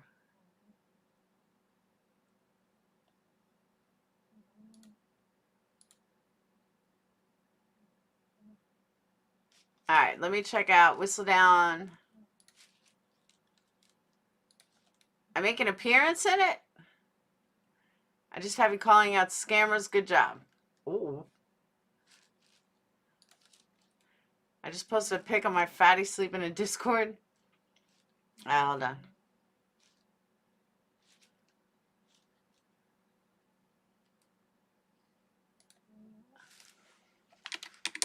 Whistledown. The Olivia Chronicles, that one?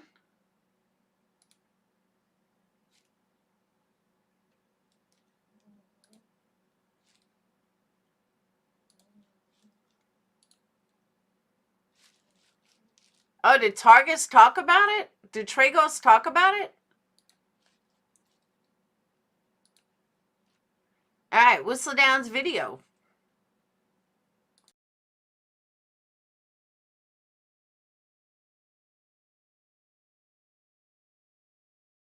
We could just leave it like this. I mean, I could just stare at him. And I'm cool with that. Right? We could just like look at him.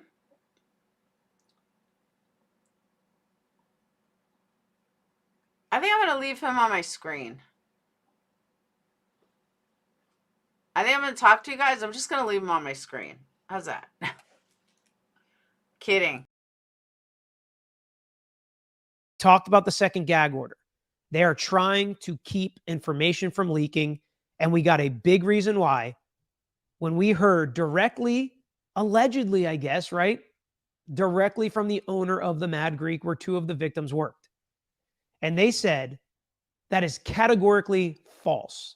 It is untrue that Bryan Kohberger has come and eaten at the restaurant at least twice. Can I just say, honestly, if I met him at a bar or at a restaurant and he told me he was a lawyer, I would laugh in his face.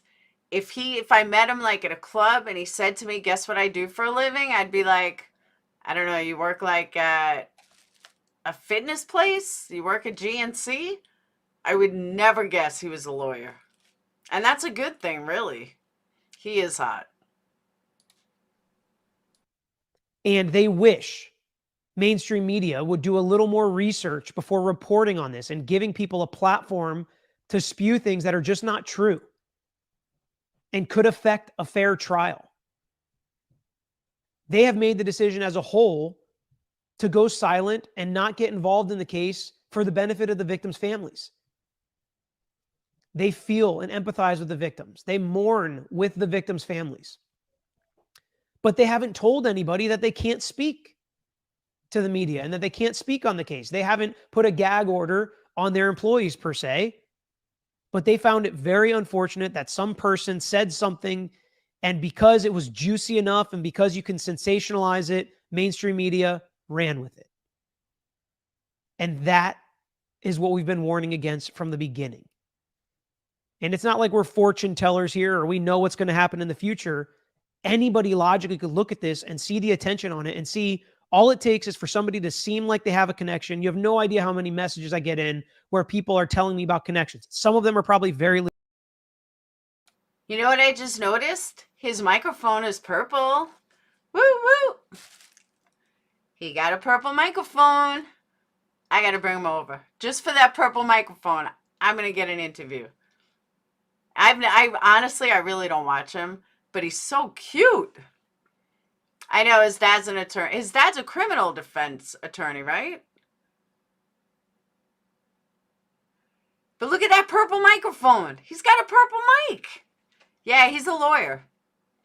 He's a Channel's lawyer, you know. Oh, no, that's bright purple. Legitimate. Some of them are probably not.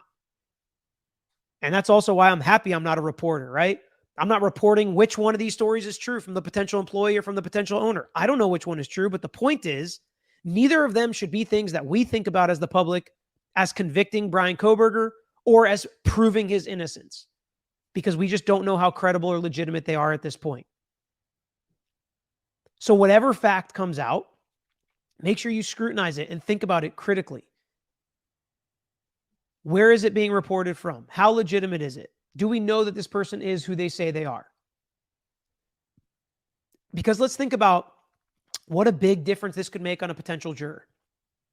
If you come into this trial and you only saw the report from the potential employee. Oh, I know. Let's go. He's got his parents over here. He's got his wife and kids over here. I see it. His dad does shows with him. And you think Kohberger went there twice, and that evidence doesn't come in at trial. But they say he must have met him at some point, and he slid into their DMs, and they never messaged him, and that's motive, and he got mad, and whatever. Well, you're going to think, I know where they met. He must have seen him at the Mad Greek when he went there, at least twice. And you may think this is far-fetched or stretching or dot connecting or stacking inferences, as they say.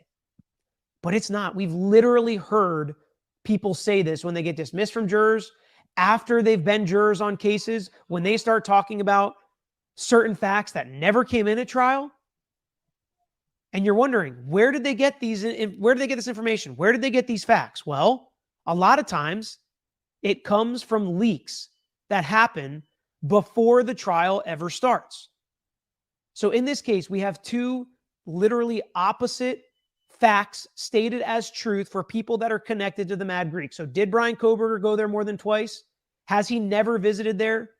That's really important when it comes to the trial. And that's going to be really important when the prosecution is trying to prove their case. If it is true, they're going to call that person as a witness. They're going to ask what he ordered. They're going to ask what he looked like. Did he have any interaction with the victims? If it's not true, we probably just won't ever hear about it. And that's the danger of these leaks coming through.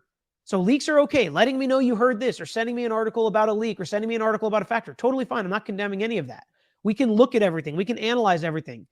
And then when we get confirmation that it's true, that it's accurate, that it's legitimate, that it's admissible, that it's credible, then we can take it a step further. But until Your voice whistled down in that sexy ass voice.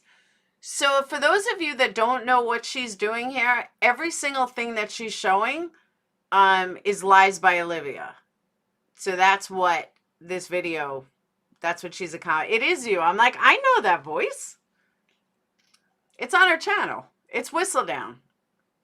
But yeah, the 4 a.m. scream, that was fake. The water bottle, that was fake. The Potato family was a bunch of BS. So just in case you guys didn't catch on. That's her looking for Bigfoot. What was this? What did Kaylee's sister baffling clue? What was that?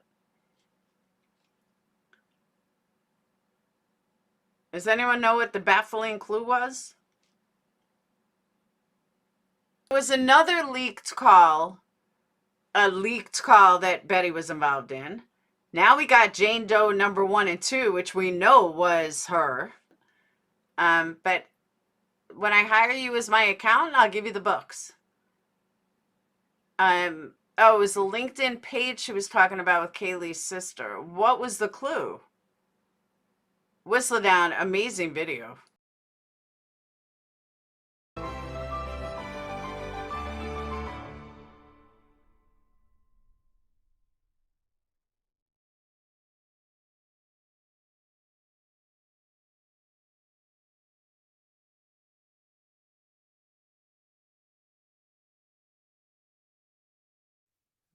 We have Olivia, who is as dumb as a bag of hair, go in and get an exclusive interview with somebody who said something down the street from where it happened. The karma coming back on these women and that fucking goddamn yellow cocksucking motherfucker up there. What's his name? Y'all got a lot of shit heading your way because it won't hit you, okay? Let me give you a look. It ain't going to hit you directly, but you have children. You're going to have children. Yeah, you know, somebody might marry you motherfuckers. I don't know. And that's when it will hit. And when it does, don't say, why me, God? Why me? It's because you are rancid fucking humans. Rancid. That is why. And it will hit you, and it will hit you, and it will hit you, and it will hit you until you beg for mercy. And I hope you don't get it. Oh, why me, God?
Sorry. All right. Even if the thing is, Colleen, even if it was true, let's just say it was true. Why are you putting it out on YouTube? Why would you do that? You know, let's say it was a drug house. Who fucking cares? They're dead. It doesn't matter. That's what I don't understand. It doesn't fucking matter. They're not here anymore. It's weird. It's kind of like whatever happens when you're dead, everything that you did wrong, it doesn't matter anymore. Done.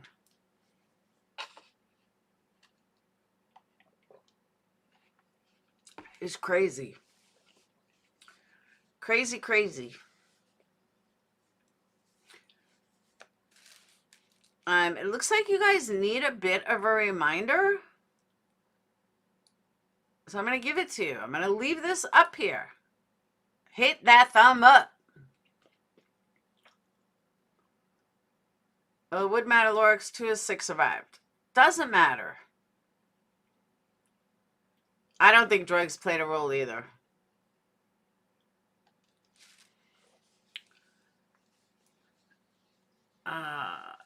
Yeah, no. Dolly said that relationship is over.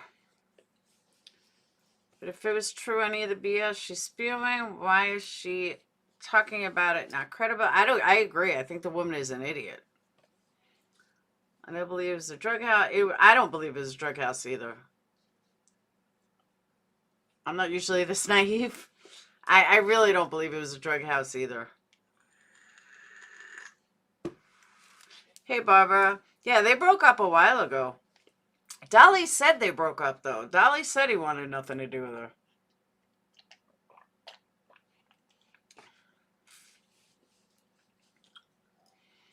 And you haven't seen them talk. Drugs are just a given with college kids. These people were sheltered. Yeah, I don't believe it was a drug house. And I honestly don't believe her daughter told her that. I really think that that came from her opinion. That's what I really think. Oh, one last thing I want to bring up that I forgot about. I was listening when I woke up this morning. I was listening to he was in here last night. Oh my God, I can't believe I forgot his name. Thank you, Coffee. I forgot his name. Oh my God. Now I feel like an idiot. The guy with the scratchy voice. You were bossing, I conclude that. Super chat, who was that? You didn't have to do that. You a big dog supporter and you prove that. What's his name? No, oh my God, I feel horrible. He was in here last night. He just had surgery. Husky voice. I know, right, Joy? Jay something. Oh my God. Now I gotta look. Because I can't believe I can't remember his name. Hang on.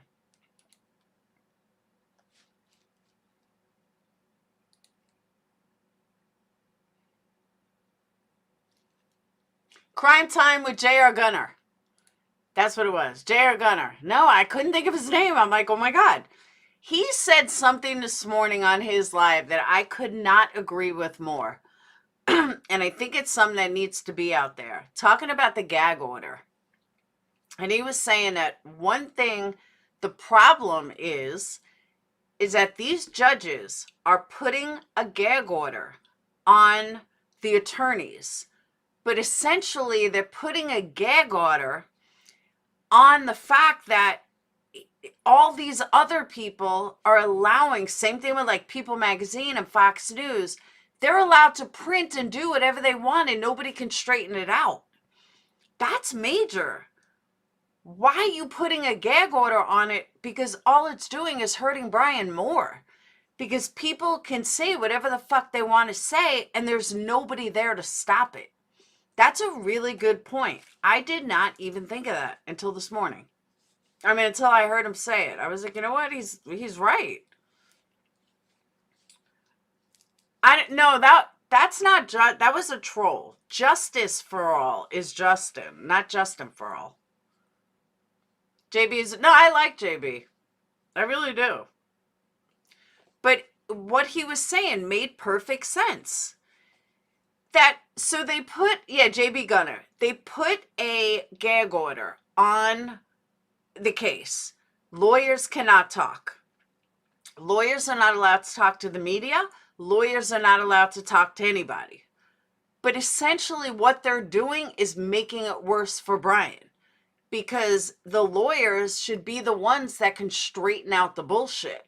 But because nobody can straighten out the bullshit, they're just letting people run with it.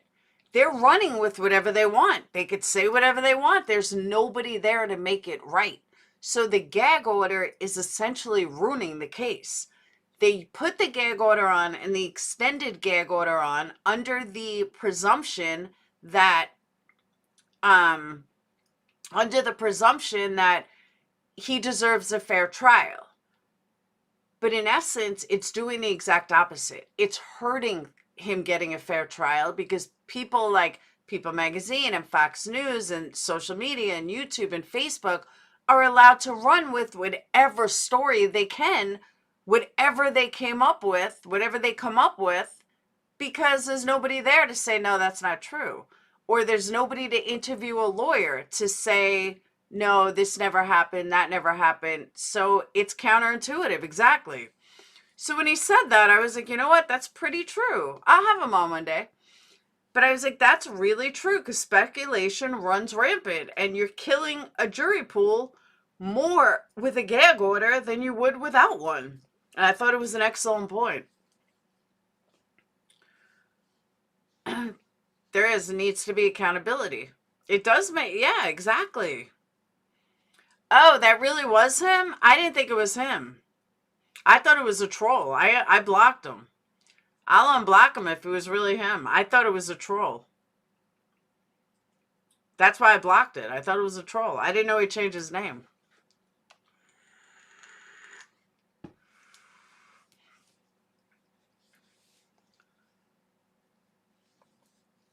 I wish you guys would have told me. I wouldn't have blocked him. I really... But he was just in Molly's yesterday at Justice for All.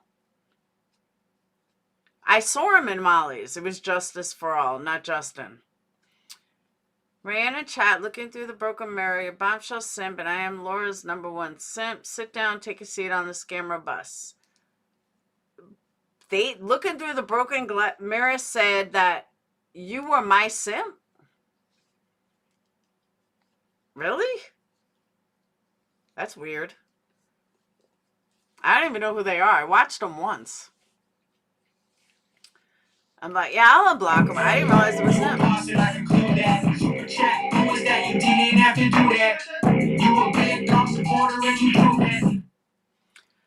And if it's him, I thought he hated me. He didn't tell me it was the real him. Oh, that's right. Thank you, No Way. We told you. No, I don't read Discord when I'm live, because I never know which window it's going to pop open on. I'll unblock him. That was my bad. I really thought it was a scam. I mean, it was a troll.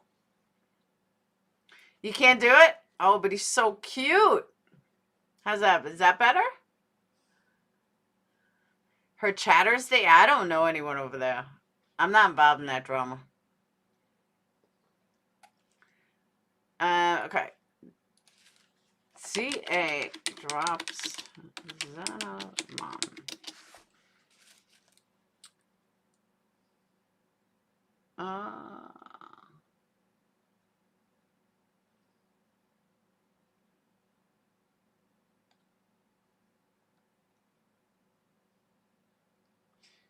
So look at this. This is kind of weird.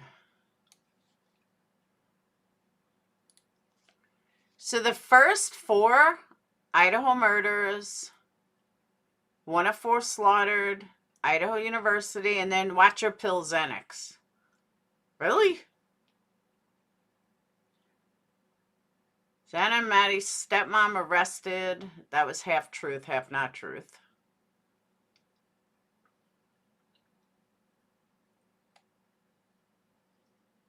I know, right, millennials? Oh, Gina, you were. Oh, that's yeah. You were a sub to her. Oh, she's an asshole. Taxi driver dropped off Idaho murder victims. Breaks silence. Where? All right, I'll go this bad. Where did you see it? No way. Where did you see it? Yeah, Gina, we're not Betty fans over here. Never was. You're already unblocked. Oh, I gotcha. Yeah, that's why I thought it was a troll. That's right, Crystal. I did unblock him. But then I never saw him again.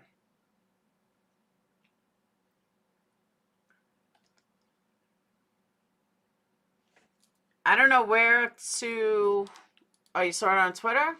Hold on.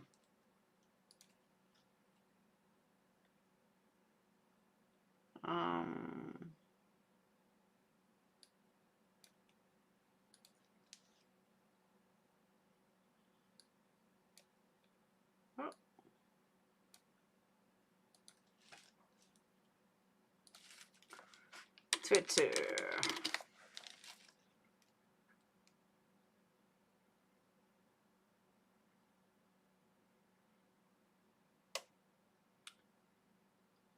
Two more days of my internet being shitty. All right, trending Xana.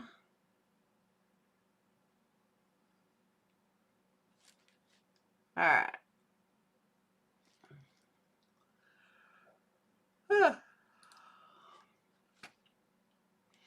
This seems very odd that she would be able to get off this case and stay on Kohberger. Shouldn't it be the other way around? AT stays on the Kernoodle case and withdraws from BK. Wonder what Xana's mom thinks of this. Oh, Coffindoffer said it? Perhaps I'm doing a bad job clearing this issue. This is my wheelhouse. Had many cases with such conflicts, and the rule is to be conflicted out. How is this fair to the case? This was Xana's mom, and now her attorney of record is defending her daughter's accused killer. Okay, that's where it got confusing. So Xana's mom's lawyer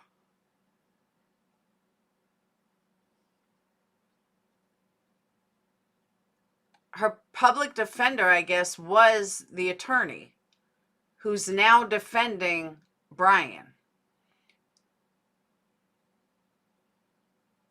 AT was allowed to accept this case, period. It doesn't matter. Just step down from representing Xana's mom. Conflict existed when she accepted KB's case.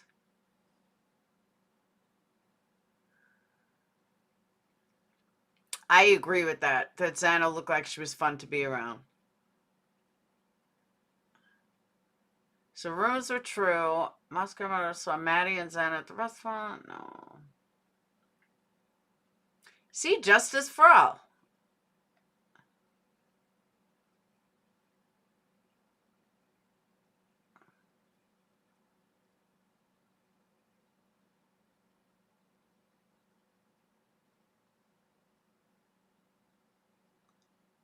Xana's mom was her client first. This is truly unheard of. Xana's mom was arrested in November. She well knew the conflict and accepted the BK case, slothing Xana's mother's case to an outside defense attorney. AT represented Xana's mom. As Xana's mom is a relative of one of the victims of the accused, there is a conflict. This was indeed recognized by AT and the court, thus the request. However, instead of recusing herself from BK's case, she accepted BK's case, a clear conflict.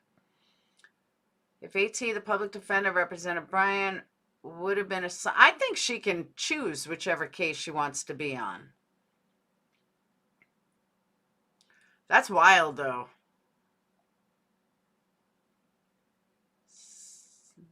Oh, Xana did have a sister. interns at WSU where Bryan attended. I did not know that.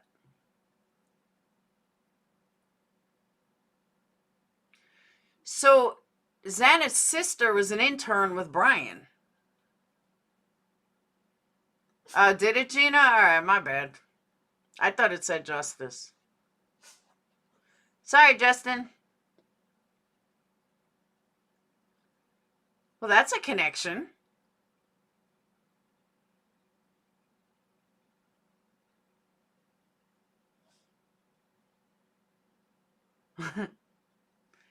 Any thoughts? I don't know. It's iffy. So it's not the DA. What happened was Ann Taylor was originally representing her, Xana's mom, as a public defender.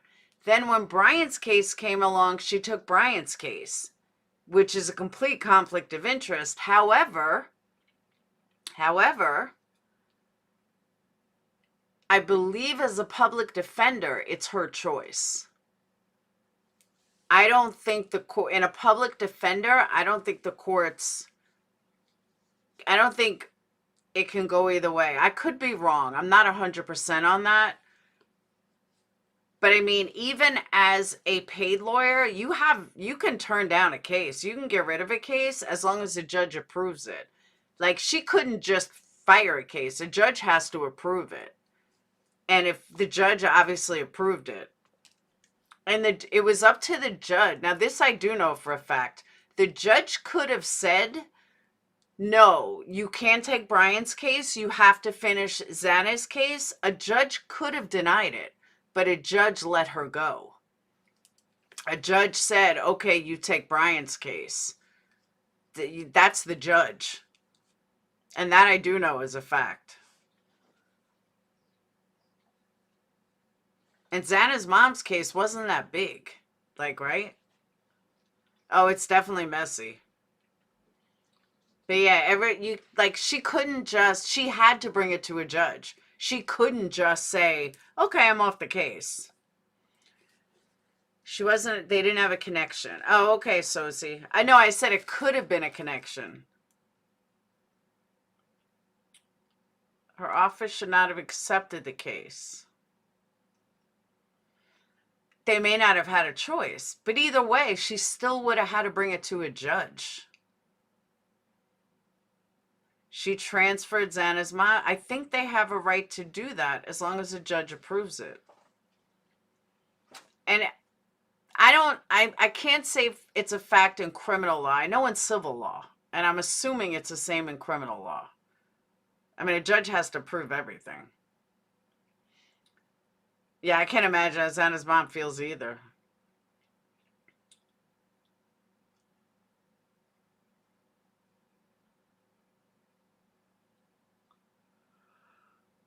Huh.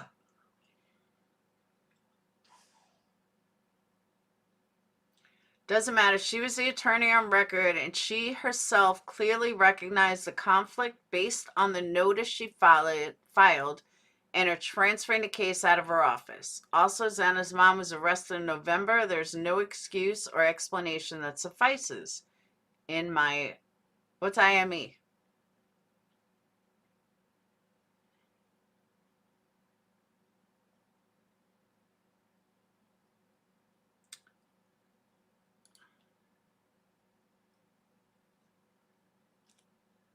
Cara Denise Colonel's attorney of record is hereby changed. See, yeah, but it has to go through the court. But she's a public defender. She really doesn't have a choice. The withdrawing attorney is Nancy Taylor, public defender, and the new attorney and substitute is Christopher D. Schwartz, conflict public defender. His address is blah, blah, blah. Coeur d'Alene, Idaho. You are hereby notified of process served. I mean, look, I'm not an attorney, but I don't think this is that big of a deal. This is a public defender. I'm sure they transfer shit out of courts all the time. Because it's a public defender, I don't see it being that big of a deal because I know public defenders transfer shit all the time. they transfer to different attorneys all the time. Well, any public defender is appointed. So Maggie's mom, Corey, was arrested on November 7th, weekend before the Idaho 4. Xana's dad replaces Xana's door lock. Xana's mom is arrested on November 20th, 1 week after. Both Kara and Corey knew each other and both in for drugs. Tank Shafay in jail also. But from what I understand, Xana and her mom did not have a relationship, right? They were not close.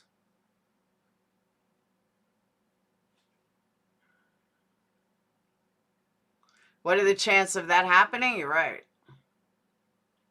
Yeah, that's what I don't think this, like, public defenders transfer shit all the time. As a public defender, now I don't know about Idaho. I can only speak for Iowa because I went through it. But the one time that I had, well, I had it twice, but the one time I had a public defender on a contempt of court, I never spoke to the guy except for the day of court. And my lawyer that I actually paid told me that that's normal. Public defenders aren't in touch with clients till like the morning of. So whether she spoke to her or not, that I don't know. Conflict of interest didn't exist. When AT took the case, an office represented a client associated with the case. Idaho Statesman does a good job explaining the ethical dilemma here. Oh, does he?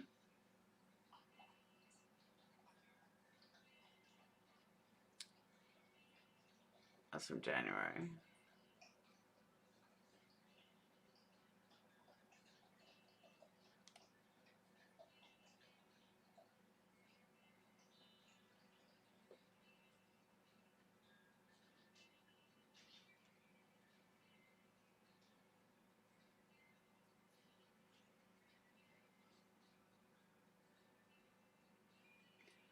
That's a good point. You see this picture? In that 8-hour time frame before 911 was called, DMB never had to come out to pee. They would have seen some of the crime scene. D would have had to pass the kitchen and the living room to get to the bathroom, which is outside Xana's room. That's a good point. I never thought of that. It's got to be another bathroom, though. There can't just be one bathroom in the whole place. Let's ask the hot lawyer, right? I know I'm likely wrong and everyone thinks Maddie's up, but I'm nerdy addict. I always said Xana was the target. Always. So I'm right there with you.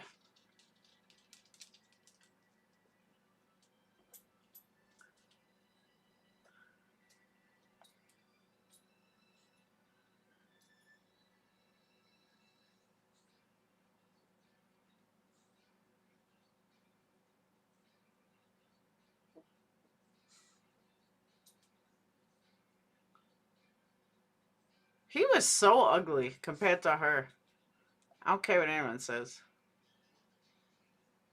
Alright, these are all old. I don't know what she ever saw in Jack D. Alright. Bye, Trump King. I'm getting off in a minute.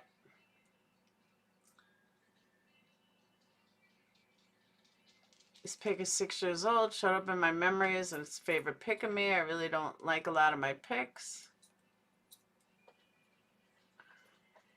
Okay, now I have a question. The mom's name was Northington. How would Ann Taylor even know that that was her mom? Think about it. She wouldn't have known that was her mom. They don't have the same last name. That was my stomach saying, you're hungry. I had to stop eating late at night. You know what I mean? She may not have even known. Kay's mom is talking about her having kids with him, really? I'm not trying to be rude, but I don't know what she's ordering them.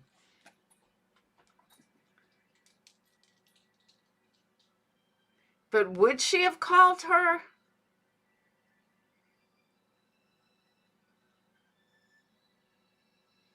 Yeah, but her name is Cara Denise Northington.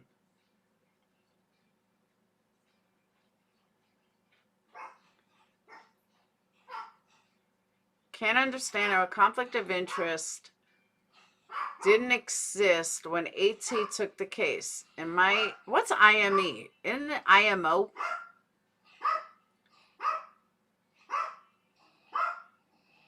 Fluffer!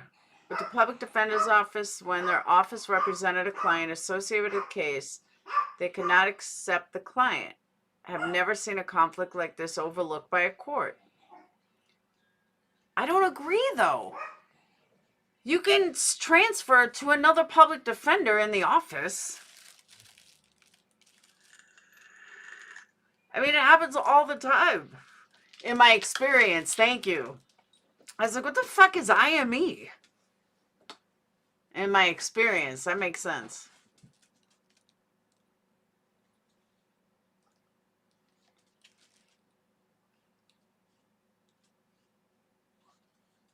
My name is different on court documents and Facebook because it was filed under my married name. Yeah, it's in my experience. I did not get that. I did not know that.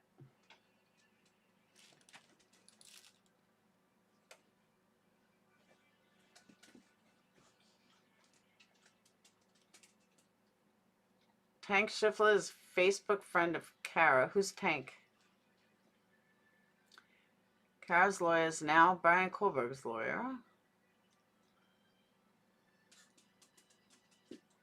He's wearing a jail suit. I think Corey got arrested. Snitched that Kara was a trap house. Oh, maybe that's where they got the trap house from. Police took drugs from Kara, which pissed off higher-up dealer. Dealer went to daughter's house to teach mom a lesson, stabbed girls. Bryan Kohberger was on duty as police assistant and was framed. What? Let me repeat that. I think Corey got arrested, snitched that Kara was trap house. Police took drugs from Kara, which pissed off higher-up dealer. Dealer went to daughter's house to teach mom a lesson, stabbed girls. Bryan Kohberger was on duty as police assistant and was then framed. Yeah, okay.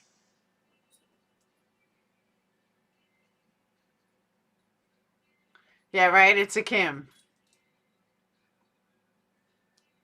All right. She was convicted of felony burglary and felony possession of a controlled substance. 200 restitution, 2 years determination.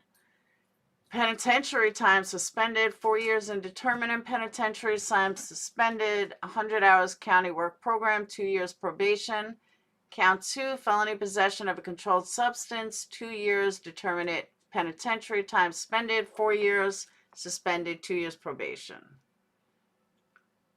Brendan, driving under the influence, 18-month life suspension, 180 days in jail, false statement violation of protection order, 100 restitution, 180 days in jail, 125 days suspended. So he did like 55 days.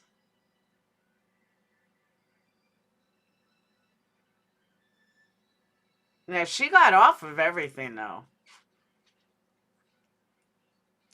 Wait, that's Corey Hatrock. Corey's only 29. Who's Corey? Now I'm confused.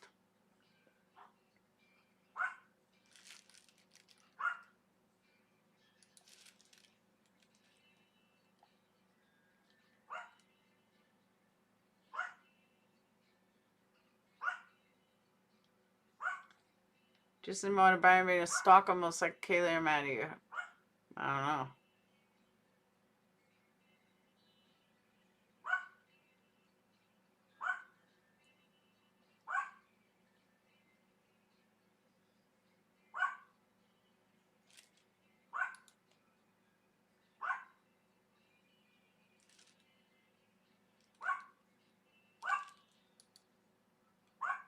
I don't know. I don't think it's that big of a deal.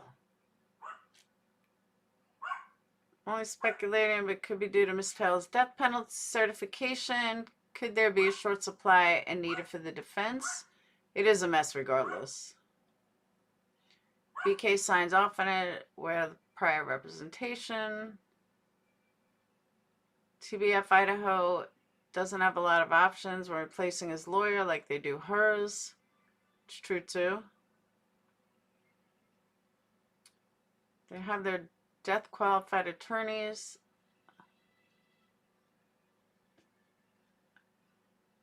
See, that's Ladybug. I agree with you that it's not really odd. When someone's appointed a public defender, the case initially assigned to Ann Taylor. If there is conflict, they find an attorney not in the PD's office to cover the case. I agree.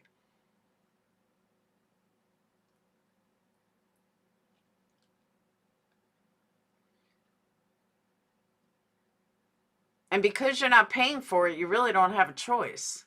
If she was paying for it, then she could raise holy hell.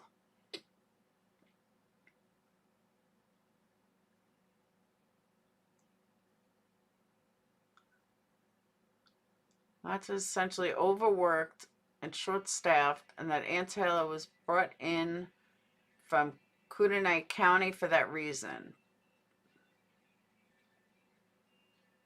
The subsequent client who you withdraw from, it's possible they will withdraw from the other. It's possible other client have informed consent. I wouldn't touch either in criminal case. Nah, that's not true. Normally stay with Kernoodle, and another outside defense attorney would have been assigned to BK case. No, not true. I disagree with Coffendorfer there. No, I'm saying that it's not a big deal to transfer attorneys in public defenders' offices. It's just not. Public defenders change, like you can change any given day. No, you mean Maddie's dad? No, I heard that was a lie. Kaylee's dad's definitely not an attorney.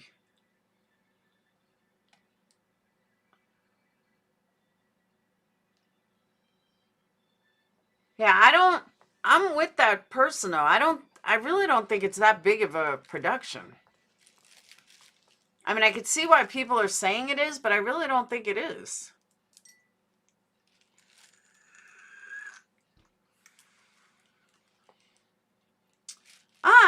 Do you see this? Anjanette Levy follows me. She's a host for Law Crime Network. That's pretty cool. Take that, haters.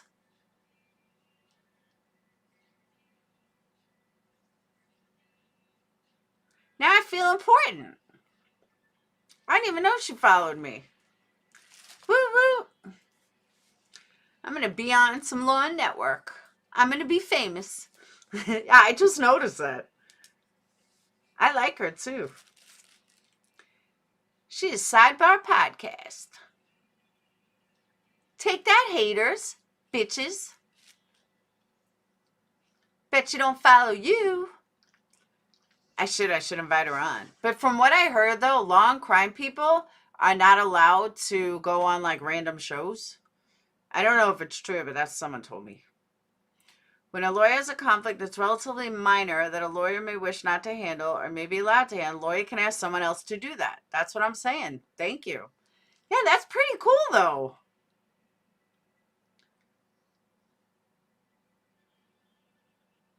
That's awesome. I feel important now. Jennifer Coffendorfer don't follow me. She don't like me. I don't like really her that much either.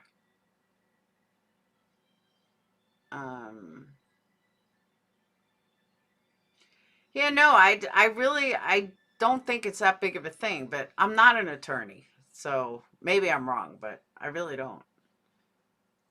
I want to sit next to that other cutie on Sidebar. I should, Bob. I should send her a candle. But that's really all I post on my Twitter is my candles. Make her a Law Crime Network candle. So when it comes to talking about death penalty, they have co-counsel instead of and do that part. That's the other thing I want to look up. Hold on. How many death penalty lawyers in Idaho? Death penalty public defenders.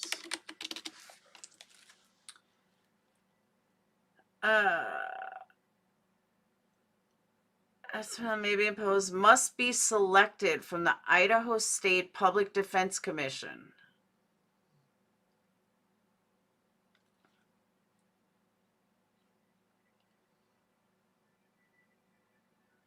In Idaho, okay. In Idaho, in the whole state, there's only 29 death penalty lawyers in the entire state.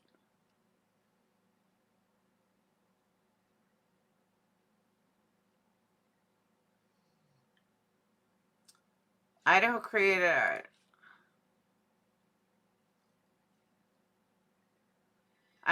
its Public Defense Commission in 2014 as state-level agency within the Department of Self-Governing Agencies. Under Idaho's Constitution, this means that although the commission is located in the executive branch, it does not have to answer directly to the governor. Commission is considered to have limited authority. 3 members serving 2-year terms. 7 members of committee. Oh, that's a commission. All right. September 1st, 1998, Idaho created State Appellate Public Defender's Office. They didn't have a Public Defender's Office till 1998? What did they do before that? SAPD can only provide representation to indigent defendants who are convicted in counties that participate in the state's Capital Crimes Defense Fund.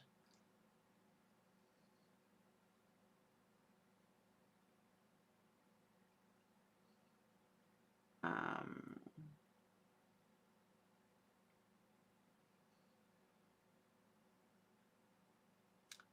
12 of the 44 public defender offices.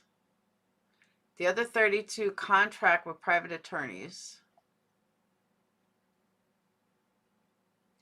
Yeah, it doesn't really say. Should get on there and talk about the unsavvy create. Oh, that would be awesome.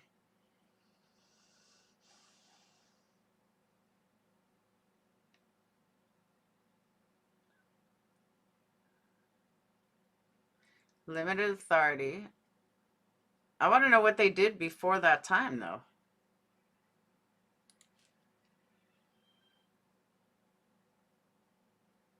For necessary adequate representation, more than 2 attorneys may be.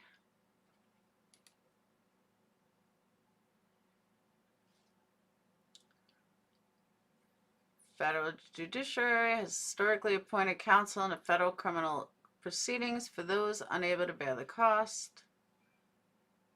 Each district, the approval is required to have a plan.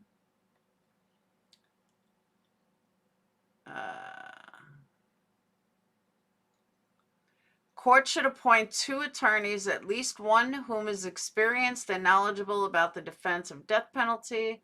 Necessary for adequate representation, more than 2 attorneys. I think that's just for death penalty. So maybe there was another attorney on it at first?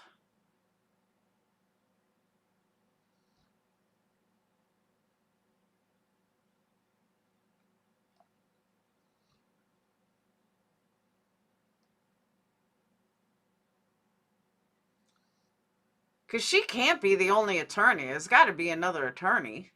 I mean, they're saying you got to have 2.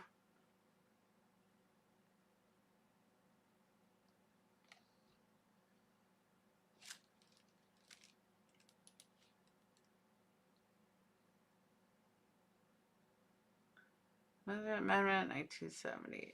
Not much.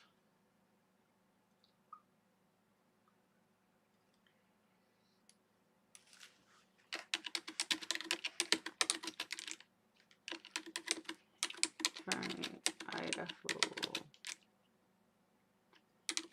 Record.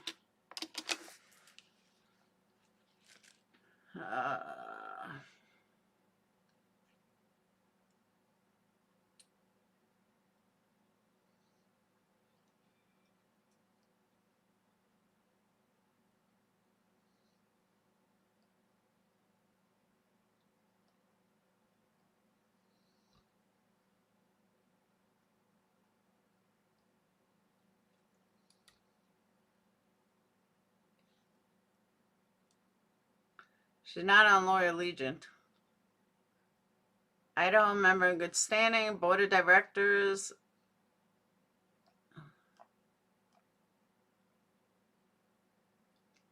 Idaho State Bar. Not much.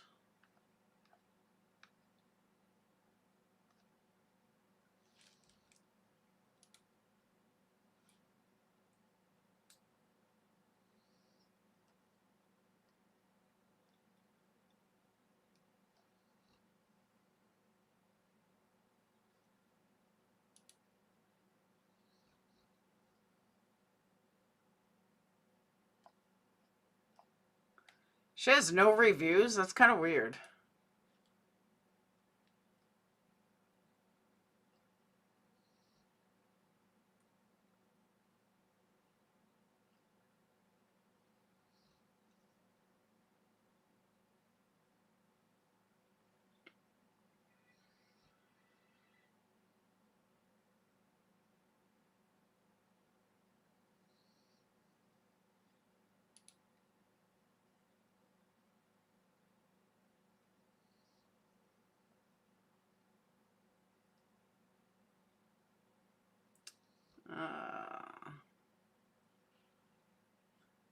Doesn't show she's on a commission.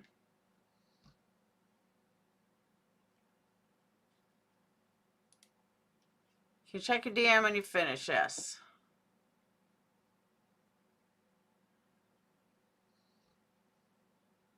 I'm trying to find other cases. I want to see like any reviews, something.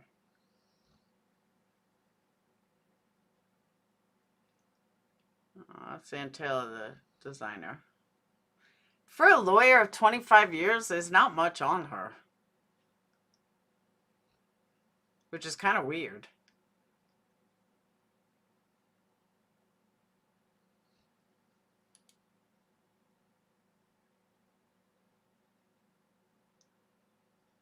Named county's public defender.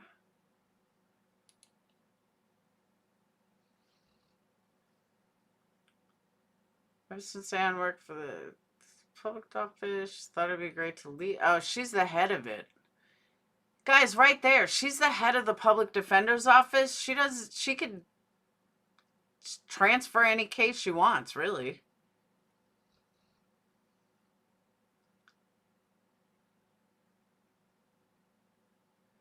She's the head of public defender. She's like head honcho.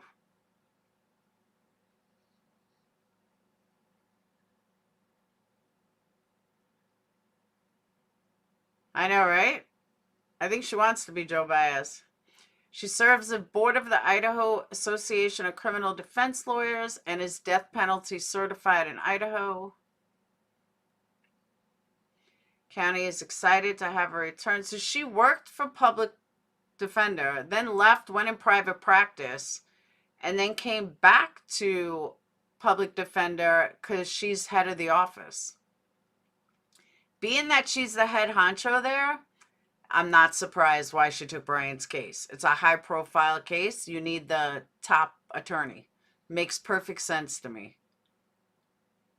She's not going to give away, when she's the head boss, she's not going to give that away for, you know, some small little drug charge. I really don't find it odd at all. If she wasn't the boss, I'd say maybe, but yeah, she became boss in 2017.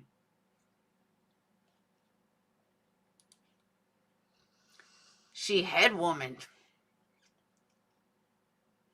But that's why she acts like a private attorney. And I bet she gets paid much better than most public defenders.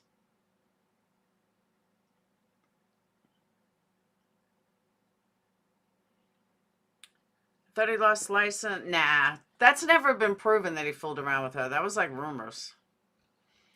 Top attorney, head first, concussion, right? Yeah, she's head honcho.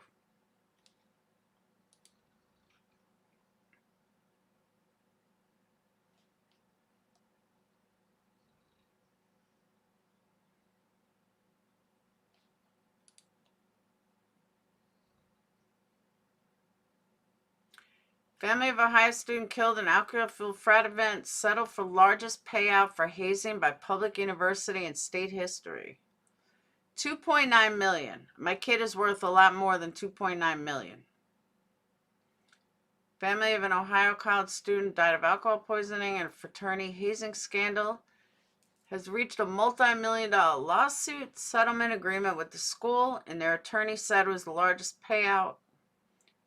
Sharon Corey Fultz, 20-year-old sophomore, died of alcohol poisoning after a fraternity pledging event at Bowling Green in 2021. Settled for 2.9. School is negligent, failing to provide an oversight or prevent hazing while he was pledging the Pi Kappa Alpha fraternity. That's my biggest fear about my kids. My biggest fear. Not so much Sage, but Phoenix.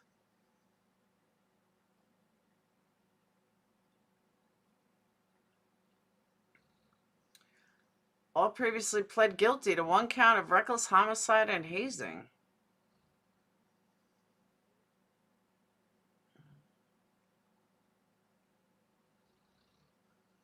Pleaded guilty to tampering with evidence. And they got 42 days in jail.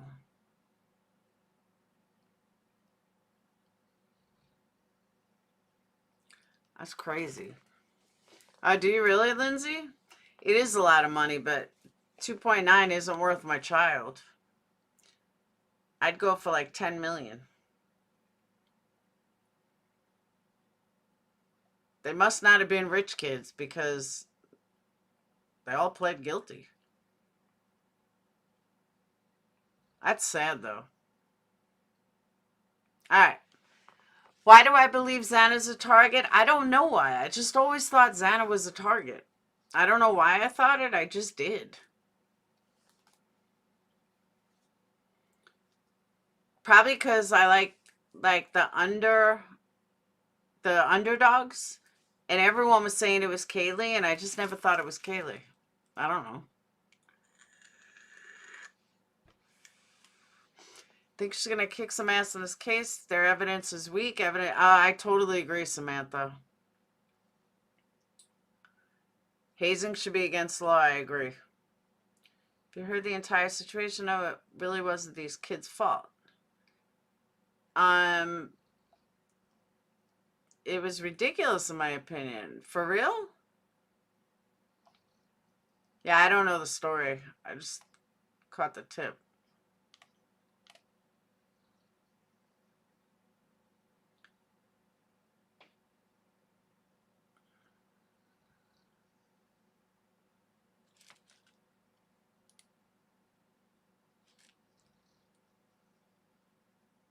Texas man was sentenced to prison for shooting and killing a man he falsely believed had stolen from his transmission shop, when in truth, victim Nicholas was just an innocent stranger walking by.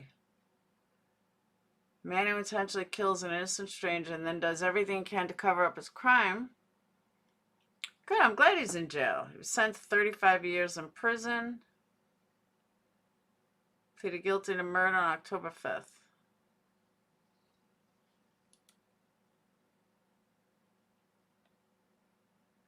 Mother, father, and toddler dead?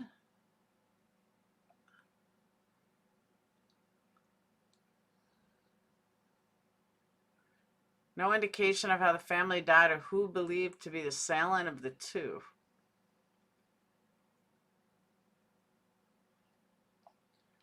What is wrong with people?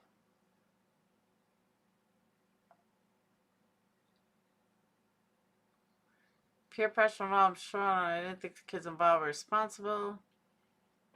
I don't know.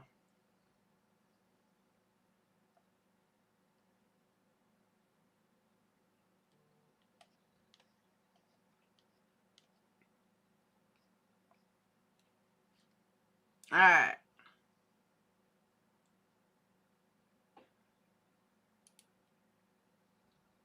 More reason why I don't believe in religion. Christian school principal.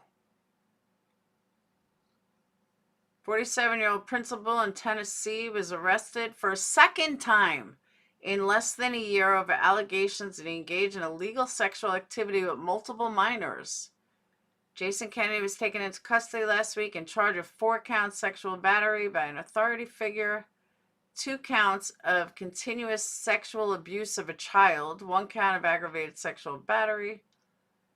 28-year-old secretary in homeschool was also arrested and charged with 1 count of solicitation of a minor in connection with the same series. August arrest reportedly stemmed from incidents involving a single minor female victim who was previously a student at Liberty. These women are sicker than the guys, I swear. First victim was 19 when she came forward last year and told authorities she was a minor when it happened. The victim told authorities she would stay in the same room as Branham and that Kennedy often came into the bedroom and the 3 would talk about sex. Allegedly encouraged the victim to let Kennedy touch her inappropriately, but also warned her to keep it a secret.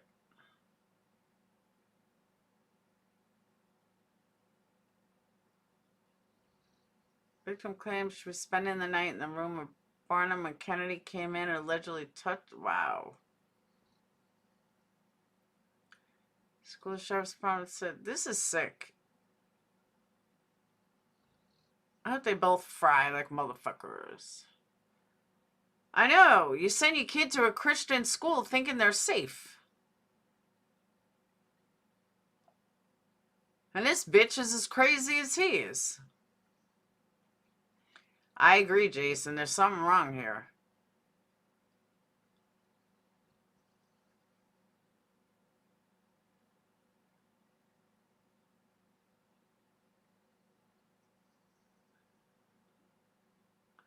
What goes through a girl's head to do this? What a sick bitch. Hope they fucking fry. I hope she gets raped in prison. No man and one who bring back your child. I agree with that.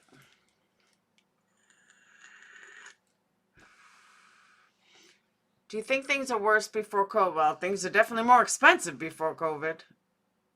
Since after COVID.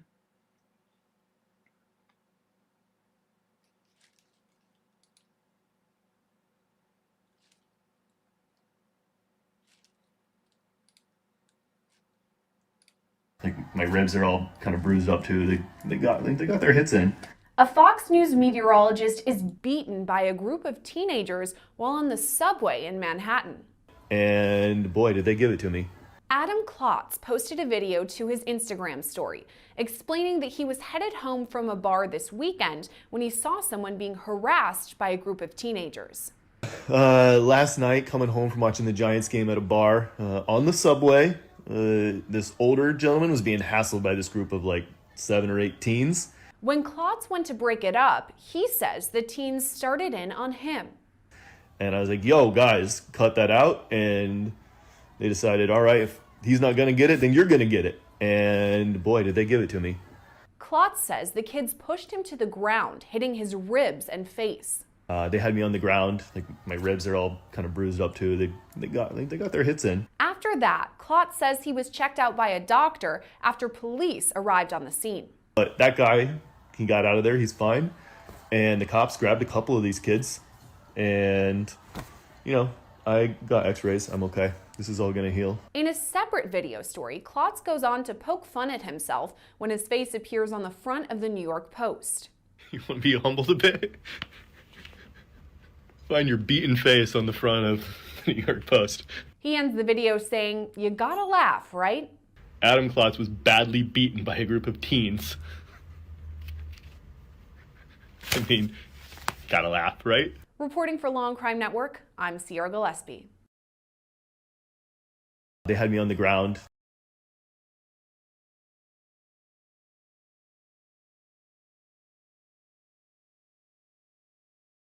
That's crazy.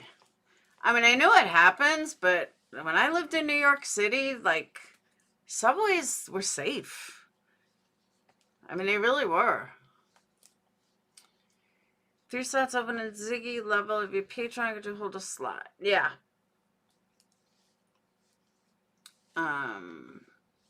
Everyone's out of control. 15-year-old adoptive biology teacher was arrested for being with a 16-year-old student. Willingly, though, or not willingly?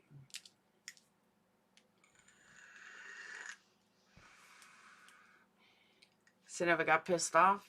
Missy, what are you talking about? So, all right, I am going to get off because I'm tired. It's 3 o'clock in the morning, and once again, I'm on like 5 hours. I think I'm on like 5 hours. How long was I on? I started at 12. All right, not bad. It's only 3 hours. Not too bad.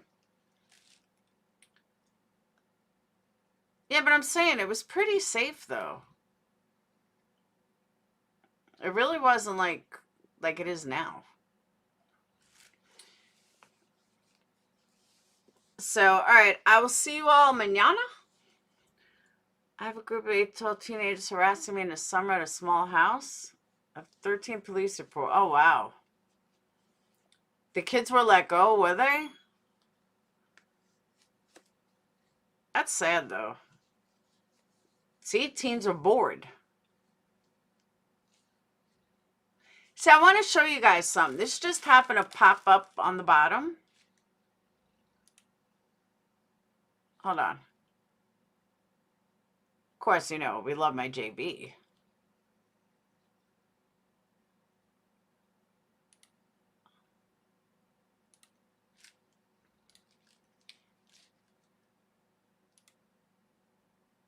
That's how you dress when you go on national television.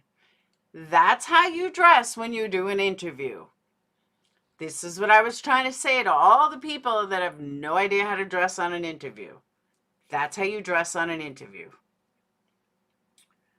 Hey, J Lord. Don't pay the jealous ass any mind. I'm a one and done type of person, Jay. I really am. But that's how you dress. You dress to kill. You're going on an interview. You dress in a suit. You dress nice. I mean, Olivia looked nice. I will say that. But that's what I was trying to say that day. The guy JB wears a suit. You wear a suit. It's just the way it is. So, all right. I'm going to bed, though. I'm tired. And I'm hungry. And I'm starving. But look at that. My 2 cutest guys in the same spot. Who's better than me? I mean, we'll just have to cut Bryan out. I'll put John Travolta in the middle. Thank you, Crystal. If I put a big picture... You a boss and I conclude that. Super chat. Who was that? You didn't have to do that. You a big dog supporter and you prove it. If I just put John Travolta in the middle, Tragos on that side, and JB on that side, I'm in love. That's like perfect.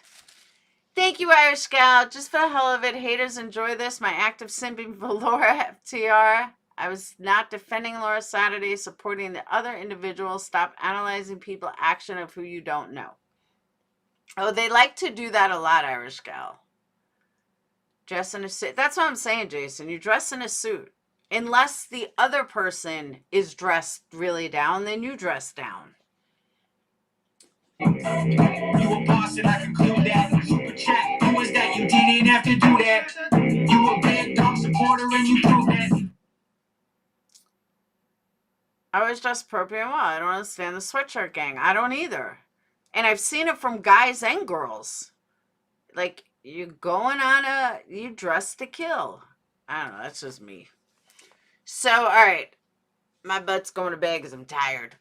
But I will see you all later. Definitely sub up to Whistledown. Sub up to Tragos, which I can't even say because I'm not even subbed up to him. But I will see you guys tomorrow. Thank you guys so much for super chats. Most importantly, hit that thumb up on your way out, because that is how I will grow. All right?